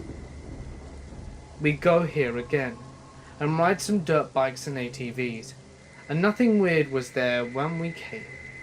We put the vehicles in the barn because we would come back later in the week, and my friend's putting up his ATV and tells me he saw a person in the barn just relaxing on some hay, but it was in the dark, in one of those horse or little cattle stalls. My friend stood there for a while to see if it was a person, and the man moved his hand in a goodbye kind of way, and my friend runs out of the barn and tells me what happened. I go in there because I thought my friend was just bullshitting me, and no one's there. Then when I'm leaving the barn, I see the guy trying to sleep on the 2nd story, and I ask him if he's alright, and he tells me he is, and tells me to go away and let him sleep, even though it's my property. I don't want to start any shit with him, so I let him be. My friend says he thinks he's part of the group that's been doing stuff on my land. We go there about 2 weeks later, and we see from my truck the guy walking out of the barn and talking with 2 guys. One of them points to my truck, and they all run into the woods. I get my knife and gun, keep it under my seat, and finally it came to use. And I go with my friend to go find the guys and tell them they can't come here anymore, and that it's private property. I can't find them, but we found that most of them stay inside the greenhouse. We find clothes, books, dead birds and squirrels, and I'm assuming that's what they ate. There was a pond nearby, so that's probably where they bathed in, if they bathed at all. We go to the barn and investigate it, and we found books on the second story, an altar, and some tall candles. All of this shit was out of sight from the ground, and we also found stuff like ropes, knives, nails, hammers, and a mallet. We conclude that all these guys are in the group, and they did all the weird shit. We've not been back to my property for months. We do not know if they're still there or not, and the police have searched before there for 2 guys that kidnapped a 9-year-old as well. So those guys might be blamed for that. The police found no one though. I don't think I want to go back, but I might make one final round this Sunday to see if they do anything on the Sabbath. I really hope though that they've left for good. I recently moved in with my partner, and we both have a dog each. My dog is my baby and my protector. She lets me know when someone is on my property. That she doesn't know. My partner has just left the country for 2 weeks, and I'm home alone. Tonight, I was winding down from a long day of various appointments, and about to sit down to a late dinner and a nice glass of wine. I'm in my nightie and getting comfy when there's a knock at the door. It's my neighbor, and he seemed very concerned. He said to me, "I don't want to alarm you or anything, but I'm pretty sure I saw someone fence hop into your yard. You might want to just pop out there for a second and check on your dogs, because they are being unusually quiet." Okay, thanks, I'll check now. Cue me turning on the spotlight and all the back patio lights from my back deck, lighting up the whole backyard. I don't see anyone, but my dog is very agitated and not responding to me calling her. I didn't actually go outside, as I'm only a tiny woman and completely defenseless against an attacker. So I quickly close and lock all my doors and ring my mum in a panic. My mum then calls the police, who come around to my place very quickly and investigate the backyard. Nobody was there, but there were signs somebody was there. They were likely casing the place or just cutting through my yard to get to someone else's house. Either way, I was relieved, but very freaked out. All was well until the police went to leave through the side gate. The officers opened the gate, and my dog, who knows not to go near it when someone opens and closes it, doesn't usually run away, bolted past the officers and into the road. She wasn't responding to my call and was spooked out, completely out of character. I live on a main road, and the moment she ran into the road, she got hit by a car going 60. Cue me crying and panicking. We rushed her to the vet, and thankfully she's okay. But someone tried to break into my house and spook my dog, to the point where she nearly died. I really hope they didn't want to make a second trip. About 2 years ago, I was renting a house with my 2 friends. The house was incredibly old, had a wood stove with no furnace, and was pretty creepy at night. We lived off a dirt road, with 2 or 3 other houses. So one night, at around 3 or 4 in the morning, I woke up to my best friend coming home from work, as he worked the night shift. I heard him flushing the toilet, and it kind of stirred me out of my sleep. I groggily open my eyes and look around my room. I notice my bedroom door is still closed, but I see a man standing between my bed and the TV. I lived in a pretty small room, so the distance between my bed and the TV is maybe 3 to 5 feet at most. I keep a fan running throughout the night, between the bed and the TV, just to help me relax at night and stay cool. I look at the guy, and he is just standing there.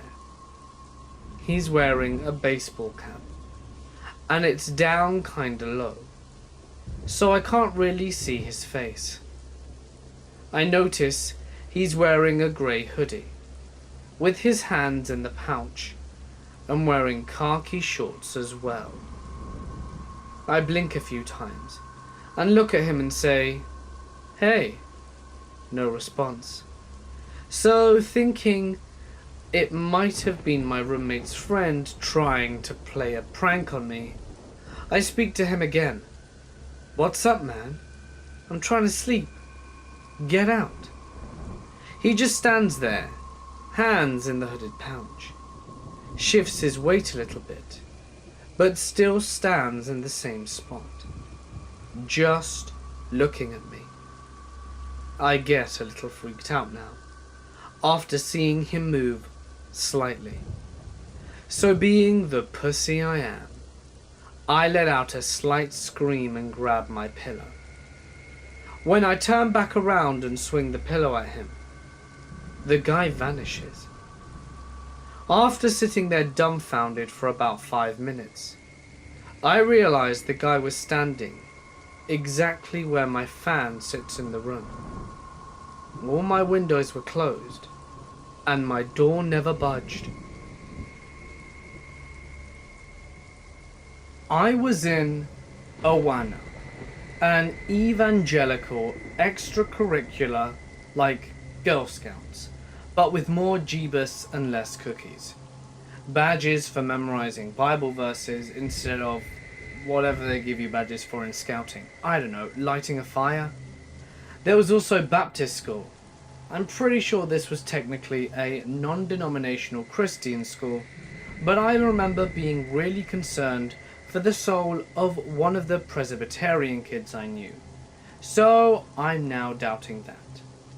5 days a week, and it was typical school hours. They also had King's Kids, an athletic program, the middle school and high school precursor to the SCA. I don't remember much, except that the kids I knew that stayed involved with this were pretty much out there when I got to high school. There was also the Vacational Bible School. Your kid not getting their full dose of Jesus over the summer? That's okay. We have week-long, 8-hour intensive Jesus camp. Gotta save them souls. Weekly extracurricular Bible studies were a must. They were always segregated by age and frequently by gender. They were like a subdivided group of youth group, usually around 2 hours 1 to 2 times a week. Monthly or so gatherings, and only the really holy kids went to these. We also had the youth group like I mentioned, Wednesday and Sunday mornings, before or after church service. It was about 2 hours long, and the typical schedule went like this. Praise and worship. You have to sing along. Hands in the air and clapping expected and encouraged. Lack thereof reasoning for discussion with parents about how little Bobby and Sally isn't feeling the Lord's Spirit. Messages from youth pastors, who is in his late 20s and still trying to rock the early 90s because he's a super relevant man. Messages either about not having sex or giving in to temptation, or about evangelizing. Occasionally you'd get a really great hellfire and brimstone sermon, everyone's favorite, which brings us to the call to the altar. You'd come forward and symbolically rid yourself of your sins through a metaphorical gimmick. Write them down and nail them to this cross we made. Wash your hands in this bucket of water, and the really holy kids would help the lost souls find the Lord. Take them aside, pray with them, give them a Bible, and invite them to Bible studies. There was also prayer requests, aka the Christian gossip column. Time to tell everyone that you worried about Susie because she thinks her mum might be an alcoholic. or Bobby because of his porn addiction, or Mary because she's not a virgin and we need to pray for her sickness. We were then divided into small groups. Adult leaders would take a side who was mentioned in prayer requests, as well as anyone who had an unspoken to pray with them privately. Small groups read and reviewed a principle, which was never fun, and always the reasoning was because the Bible. Until I started college, I don't think I had a friend that wasn't a Baptist. Presbyterians were très amusants, and we did not regard Catholicism, Lutheranism, or any other branches of Christianity as the same religion. I only had one black friend, and her mom worked at my school. She amusingly became the one person I could turn to in my later questioning days. I thought all of this was completely normal. Many of the kids at my church started working at Chick-fil-A at 14 or 15 to help support their families, and this was considered normal too. Now for the fun stuff. I was raised like this. I bought into it hook, line and sinker. I didn't know any better, but I loved to read, and I loved to ask questions. I was allowed to read anything in my normal school library, except Harry Potter sadly, so I read a lot of encyclopedias. Everything else was biased, censored and useless to me. I could sense there was more, but I had to dig to find it. So dig I did. I started to figure things out. I found questions I couldn't answer. Jesus stopped being the ultimate answer. I wanted facts, cold hard facts. And I started to see the shades of grey on moral issues, and of course I started puberty. I ended up dating a fellow youth group leader. We were the perfect power couple for Jeebus. And one thing led to another that wasn't supposed to happen, and we had sex. That's right, sex. The youth leader found out about it.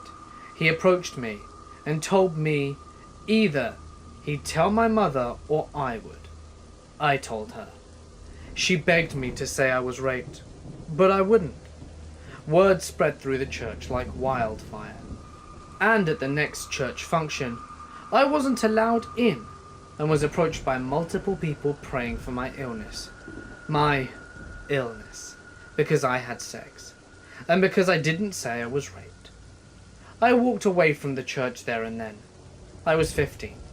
I lost my friends, my family moved to a different state to hide the shame, and I developed a bitter hatred for Christianity. My mum still dragged me to church, but I didn't hear anything but bigoted lies and hypocrisy. I've been out of the house and completely free for 2.5 years, and my mum is still a believer, and she fears for my soul. But I fear for her mind. We don't talk about it often, and I'm still not comfortable telling her a lot of things in my life, which is quite sad, really. I worked in a surgery centre after hours with one other employee. Tons of weird stuff happened there, but by far the most frightening was the following. We were in the post-ops area, shutting things down for the night. My co-worker comes to find me a few rooms down and asks if I just walked by the room that she was in. I say no, that I've been in here for a few minutes, and ask why. She then says she saw someone out of the corner of her eye walk by while humming and wearing scrubs. A few minutes later, we were together and started to walk around out of the post-ops area after everything was shut down and all the lights were off. We hear a strange noise, turn around, and see the main row of hallway lights turn on. They require a switch and are not motion censored. We kind of freak out, and she yells out, "Okay, who is in here trying to scare us?" We then proceed to walk towards the hallway and check all the rooms in it. Nothing. So we proceed into the product receiving area and notice that the room and hall had its lights on too. Those are motion activated, and we hadn't been in there all night. Those lights turn off after 5 minutes of no motion. She goes left and I go right towards the exit door that leads to the parking lot. In the door's window, I see the reflection of my coworker and also the reflection of a woman who is standing and facing the wall right next to my coworker, literally 2 feet from her. I freak the hell out and go sprinting back into the post-ops area. She follows me screaming, asking what the hell is going on. I told her what I saw, and we got the hell out of there. I also had a bathroom door slammed shut all by itself in that post-ops area, and the emergency call button to be engaged, with nobody inside. This is a true story. It's about my great-grandma. She and my great-grandpa both lived their whole lives in a really remote province, devoid of electricity. After my great-grandpa passed away, she hadn't said a word and remained silent ever since. Anyway, fast forward a few years after my great-grandpa's death anniversary. My family went over to visit her, so that we can visit my grandpa's grave. The graveyard is nothing like those that we have now. This one had mosses and vines all over the tombstones and was completely surrounded by trees. It was also surrounded by black fences that were just high enough to keep any tiny animals from getting in, I suppose. We stayed there plenty much until around midnight, when everything was getting sleepy. We then went back to the house, which was an old school with a candle and mirrors for lighting, to go to sleep.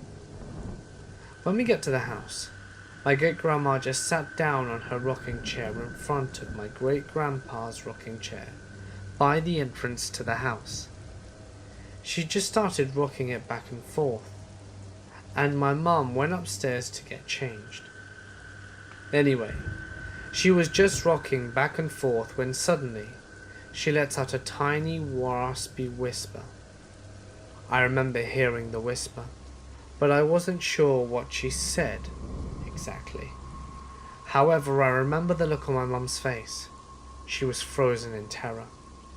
My mum later told me that my grandma whispered, "Why did you leave me?" What I vividly remember was that her eyes were moving as if she was following a person's movements, walking from upstairs, slowly descending the stairs, and then out the door. Anyway, I remember at this point my mum grabbed and then booked it upstairs, where she told my dad the story and asked him if we could leave, but he just laughed.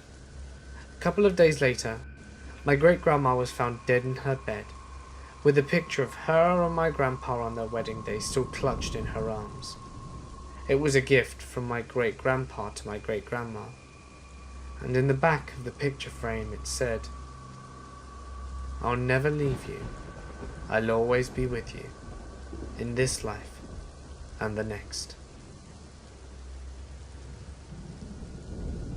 Now, I've had my fair share of creepy encounters while dealing with the public, but this is one that I will never forget. When I had just graduated high school and was beginning college, I got a job working at a deli clerk at a supermarket. We always had our regulars, the customers that would come in 2 to 3 times a week, and most of them were fairly pleasant folk. Where I was employed, it was always made abundantly clear to us that customer service was a top priority. With this notion in the back of my mind, coupled with the fact that I was rather timid and afraid of offending people, I was an easy target for creepers, something I have most certainly grown out of. He said his name was Jim. He was an older, Italian fellow, who got around via his electric wheelchair. Now Jim was a pretty big guy. I distinctly remember him pretty much spiraling out of his wheelchair. His legs looked terrible. I distinctively remember him pretty much spilling out of his wheelchair. His legs looked terrible, in a way that you couldn't imagine that he would ever be able to walk.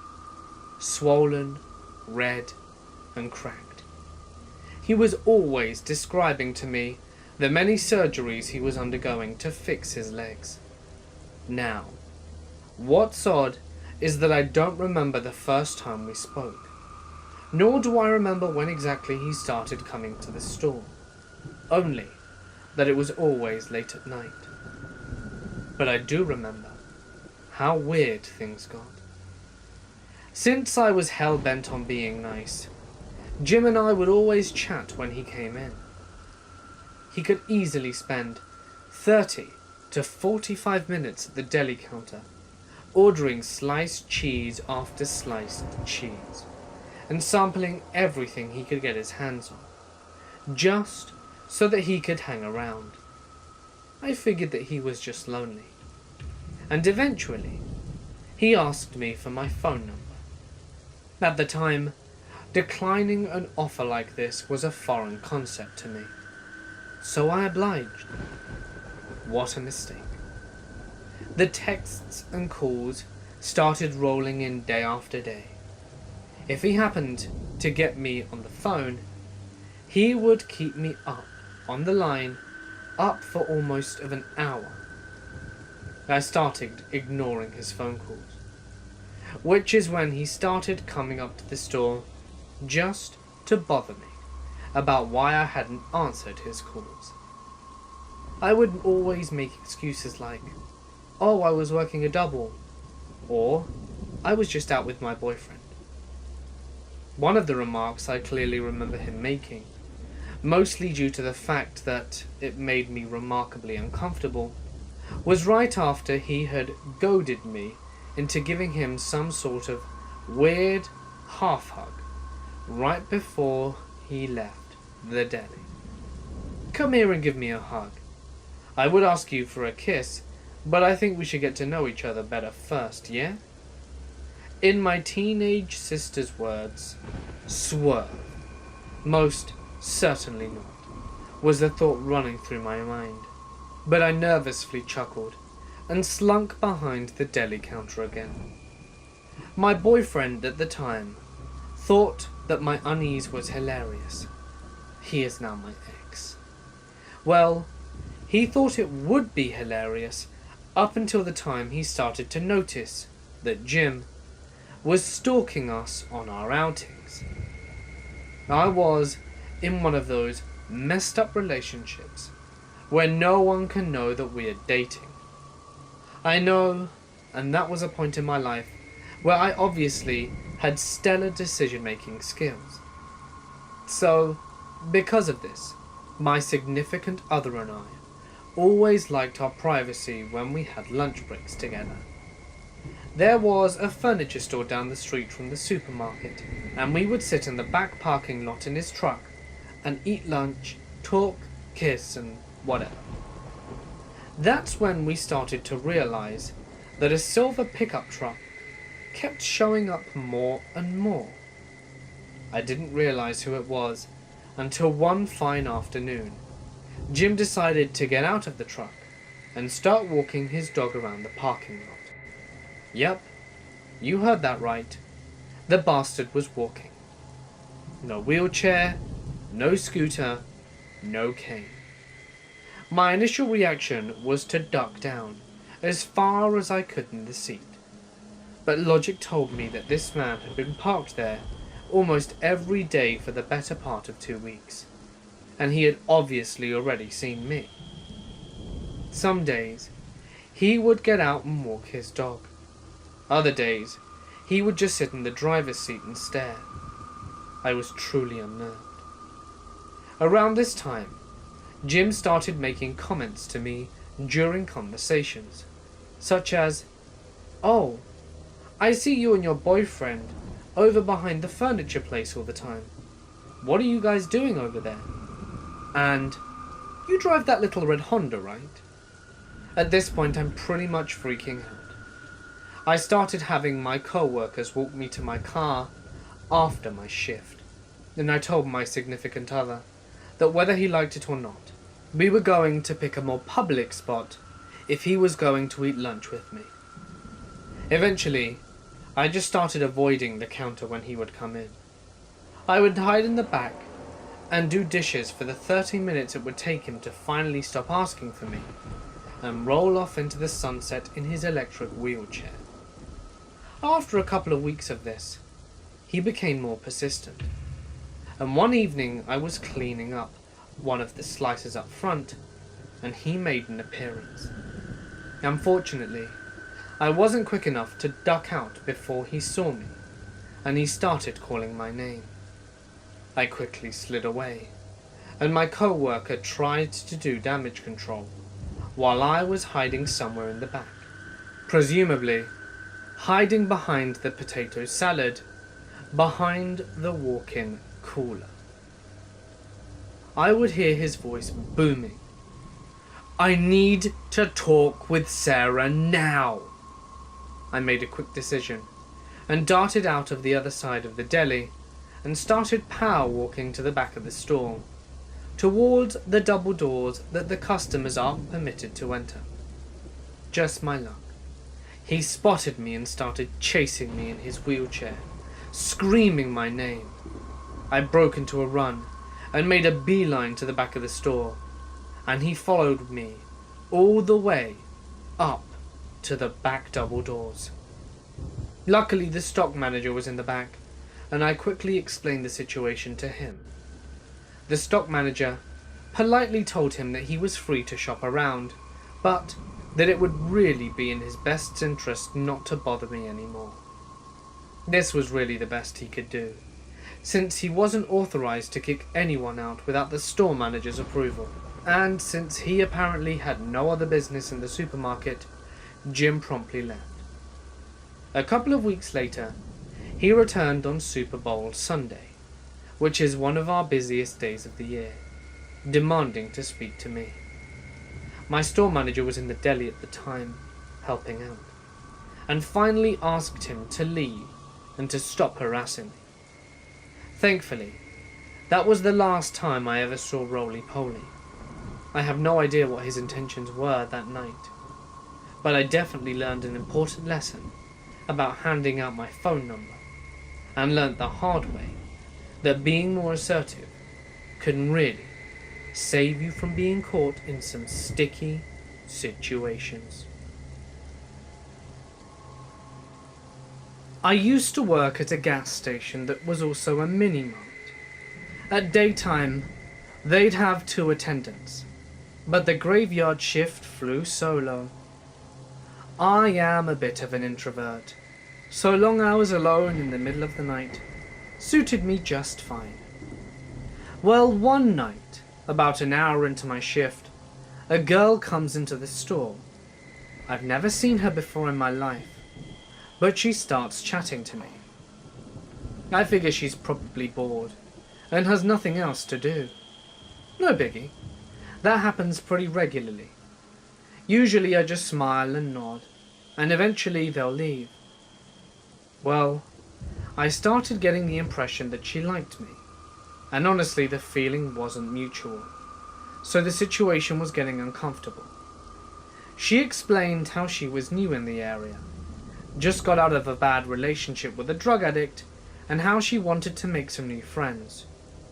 How she had a drug problem herself, and it just kept getting more and more awkward. At one point, she even talked about how much she enjoyed giving blowjobs. Like, what the hell? A customer would show up and I'd excuse myself, and she would sit there and wait for me to be done. I'd tell her that I needed to do some cleaning up, hoping that she would get bored and just leave. But she wasn't going away, and I was getting more and more uncomfortable. She never left. She stayed for a whole freaking 7 hours, just talking and talking. Finally, at 7 a.m., my relief showed up so that I could go home. She tried to give me her phone number, and I pretended to put it in my phone. And she's like, "We should date, call me sometime." Huh? No way. I went home in such relief, so glad it was over. Except it wasn't. 2 days later, I ran into her again. I had just woken up from my bed and was heading into the kitchen to get some cereal, when I find her sleeping on my couch in the living room. She wakes up and says, "Good morning, found you." I come to find out she met my roommate the previous night and invited her to stay the night because she had twisted her ankle and couldn't walk home. About 2 years ago, my friends and I found out about an abandoned insane asylum located in Downey, California. Being the curious 17-year-olds that we were, we decided it'd be a good idea to go exploring this abandoned facility, just to see what we could find inside. So on a Saturday night, we gathered a few more of our friends and made the drive out to Downey, so that we could explore this building for ourselves. After about 30 minutes of driving, we arrive in Downey and made our way through the city to where the asylum is located. The closer we get, the shadier and shadier the neighborhood we're passing through becomes. And after about another 15 minutes of driving, we finally arrive to our destination. We park the car, climb through a hole in the fence, and make our way into the building to see what we could find. To be honest, it started out not being too bad, considering we had about 10 people. We were thinking, what's the worst that can happen to a group of 10 people? So we meander through the building, looking at all the broken furniture scattered through the rooms. The patient files were thrown upon the floor, and we're pretty much just having a good time looking at this weird mental institution. But this is when shit gets strange.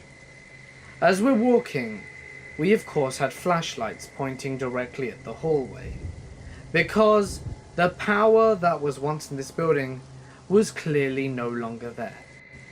But as we're walking with our flashlights pointing ahead of us, we came to a corner.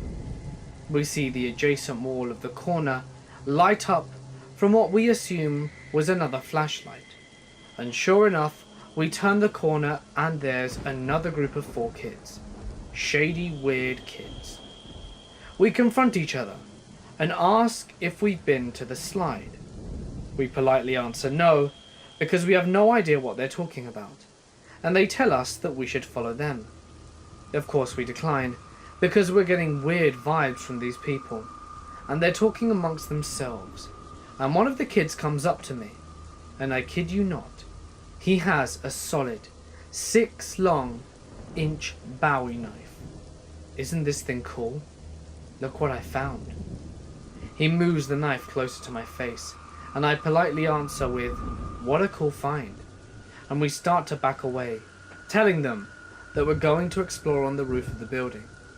Surprisingly, they say alright, turn the corner and continue on their way.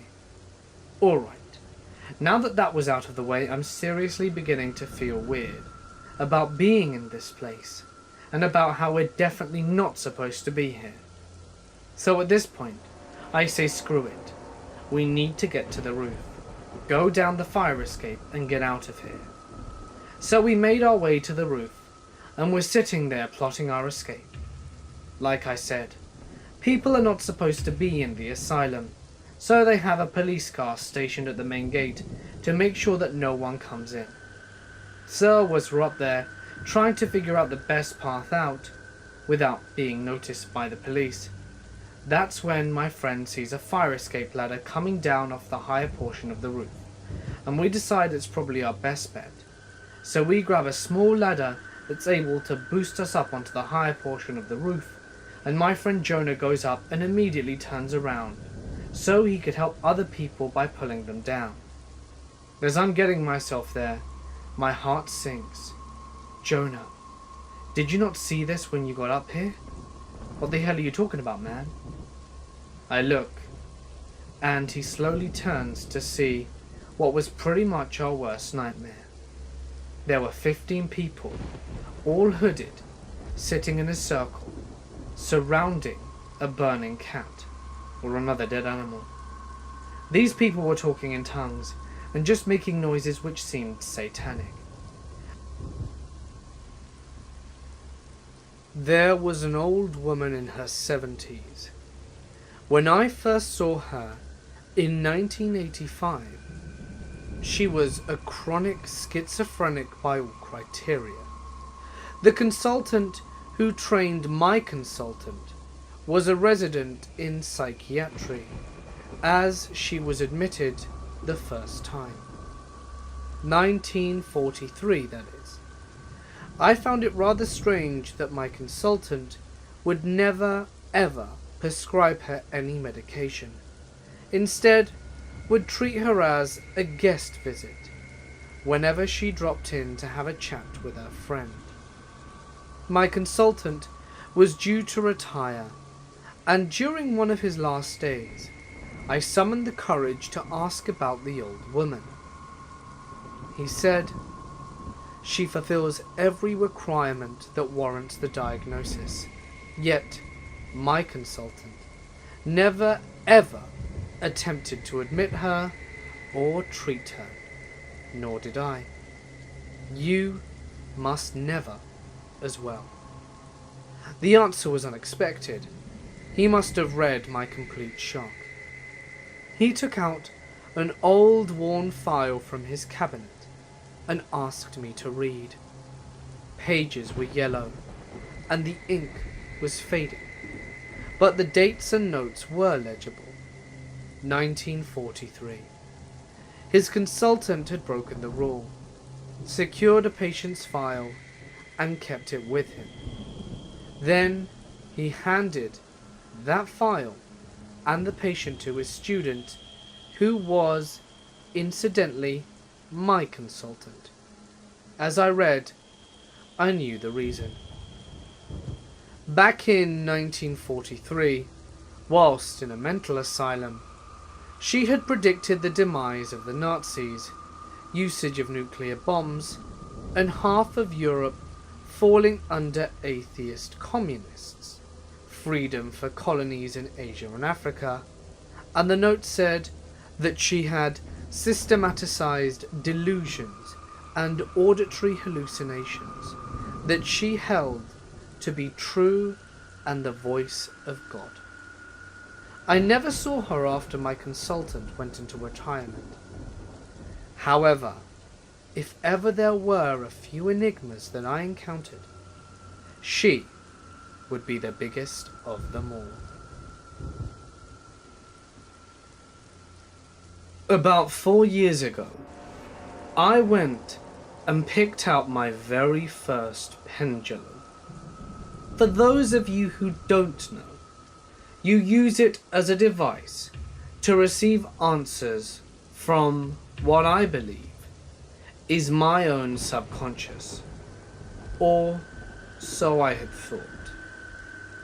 So I'm using my new oracle, and as I ask questions, it swings one way or another. North to south is no, and east to west is yes. Well, I start to get on a subject that really doesn't pertain to my life. I was asking about someone else's something you're not supposed to do. So it keeps swinging from north to south and then east to west, which I read as not to ask or to ask later. I kept asking, and I got the same result. So I went to bed. I remember waking up out of a dead sleep, and creepily enough, I remember the word demon coming to my mind for no real reason, other than my strange wake-up and the eerie dim of light coming through the window of the room. Immediately, my phone starts dialing out to some strange unknown number. It dialed out 3 times. The second time I knew something was very wrong, and all I could do was lay there and think, shit, as it rang 5 times for a third call out. After the third call, knock, knock, knock. There was banging on the headboard behind me. All I could do was sit up as fast as I could, and, like a reflux, these words left my mouth. God is with me, and God is here to help me. I'm not a religious person, and after that, I turned on the lamp and called my significant other. I checked the phone, and no record of the dialing out was there. And to top it all off, it had been 3 a.m. when it happened. I still use my pendulum, but I never stray from my own questions now. I was around 7 years old when this happened. Before getting into this story, I wanted to give you a little bit of background information. Since I was born, I've had a lot of sleep problems. I, to this day, still suffer from insomnia. The routine in my house back then used to be I would wake up, eat, go to school, return, play with my toys, and then watch TV with my mom until I eventually fell asleep, assuming I ever did. I would sometimes fall asleep at random hours because my body just couldn't stay awake much longer. In any case, my older brother would carry me to bed any time I fell asleep, because normally I was passed out on the couch, my mum's bed, or on the carpet by my dollhouse. They never wanted to wake me, since they knew I found it so difficult to get to sleep. Anyway, if my brother was already asleep, then my mum would leave me wherever I fell asleep until my dad would get home, which was usually around 2 or 3 a.m, since she didn't have the strength to carry me, but he did. I know any time someone would carry me onto my bed, I would wake up and see them carrying me, but I'd doze off straight away afterwards. I remember it was spring break, so there was no school. I woke up, had breakfast, and spent hours playing with my dollhouse. Fast forward, and it started to get late, so I cuddled my mum on the couch and watched TV with her. I don't remember falling asleep at all, and worst of all, I never even woke up to see anyone carry me to my bed like I normally do. It felt like, from one moment to another, I instantly woke up in my bed, in pitch black darkness. I didn't just lightly wake up, I jolted up from my bed. I struggled to wake up, and felt odd below my waist. I sat up, and threw the covers off me, and that's when I realized I wasn't wearing any pants or underwear. All I had was my shirt, socks, and that was it. At first I laughed, because I figured I pulled down my pants in my sleep, but I never sleepwalk, so it would be kind of odd. Then I felt dread, because it was late, and my dad should be home, and maybe even witnessed me do something embarrassing, but didn't want to wake me. And I went to get up and felt incredibly dizzy, like someone had hit me on the back of the head. I had to grab onto things to get to my door. I opened it and scanned the hallway up and down. I didn't see where my clothes were, and I was too scared to look further, since it was a dark hall, and I was basically naked. I closed my door and looked around my room. But I was so dizzy, I just decided to put on a new pair of clothes and lay back down. As soon as I got fully clothed again, I heard a very light scratching on my door. At first I thought I was crazy and misheard it, so I turned around towards the door and walked ever so quietly towards it. I waited for another sound and heard light tapping. I felt a big rush of fear, dread, anxiety, and every horrible emotion possible at that moment. My dizziness instantly went away, and I was fueled with adrenaline. Now, I'm a very logical person, and I have severe anxieties, so I do my best to calm myself down, since I'm easy to set off by the smallest things. I calmed myself down quickly and told myself it was just my dad. Maybe he heard I was awake and came to return my clothes to me. I went to open the door, but something just told me not to go, and the rush of emotions ran back to me, and my heart was racing again, when the realization hit me. My dad would never scratch or even knock on my door. He has no manners when it comes to privacy, and he would have probably just said my name and walked in. I know he for sure would have said something other than be quiet. I just knew in my gut that I shouldn't open the door, so I lay there, staring at the door. I even pinched myself because I couldn't believe that this was happening, and I hoped it was a bad dream. But it wasn't. But I knew that it was really not. Someone was at my door in the middle of the night for God knows what reason, and I felt like I stood there for hours. But honestly, I didn't know how much time passed before I felt like it was okay to open my doors. I did very quietly, and when I looked down, there it was. My underwear and pants I originally had on were just lying there in front of my door. It wasn't there when I last checked, and now it was. I grabbed and locked my door, and I tossed the clothes at the edge of my bed and laid there. It must have been the rush of everything, because I fell asleep right away. Once I woke up, I immediately asked my family about it. I started with my brother, asking him if he had carried me to bed last night, and he said he did not, because he had fallen asleep way before me. I asked my mum, but she said she had left me asleep on the couch, and that leaves my dad.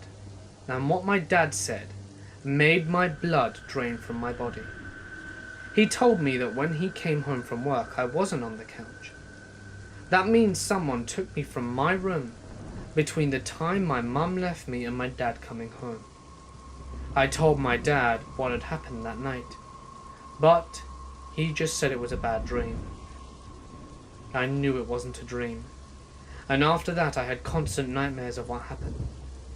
But it was more exaggerated and scarier in my dreams. Also, during that time, it was on the news that kids were getting snatched from their windows. So my dad placed a big gate to block the entire window, since it led to the streets. I don't know if it could tie into what happened, but it seemed like information worth adding. This whole thing made sleeping even more challenging for me. A few years passed and I tried to see if I could remember anything prior when I woke up, because I always feel like there's something that's blocked in my own memory. I feel like I know what happened, but my mind is protecting me by blocking it. I tried to force myself to remember, and it was like something snapped, and an extra piece of information was brought back to me. I remember some dark figure above me, and tried to get it off me, but I couldn't. It was heavy, and the silhouette of a man. Then my memory continues on a weird feeling. I felt below my waist, and that made me jump. From there, the rest is super clear from what happened that night. I tried to remember more, but it starts hurting my head and brings more nightmares back. I feel like I saw the person's face, and I know in my gut something bad happened to me. I don't know if I should be grateful if I can't remember it that well or not. Or if I've just tried to resolve it with all the nightmares, hoping that one day it will go away. I always lock my doors when I sleep and block my windows. And I'm also very paranoid of my dad, since he would always be the only person awake, and who's to say he didn't lie me face down when I asked about it? I've always had a bad bond with him.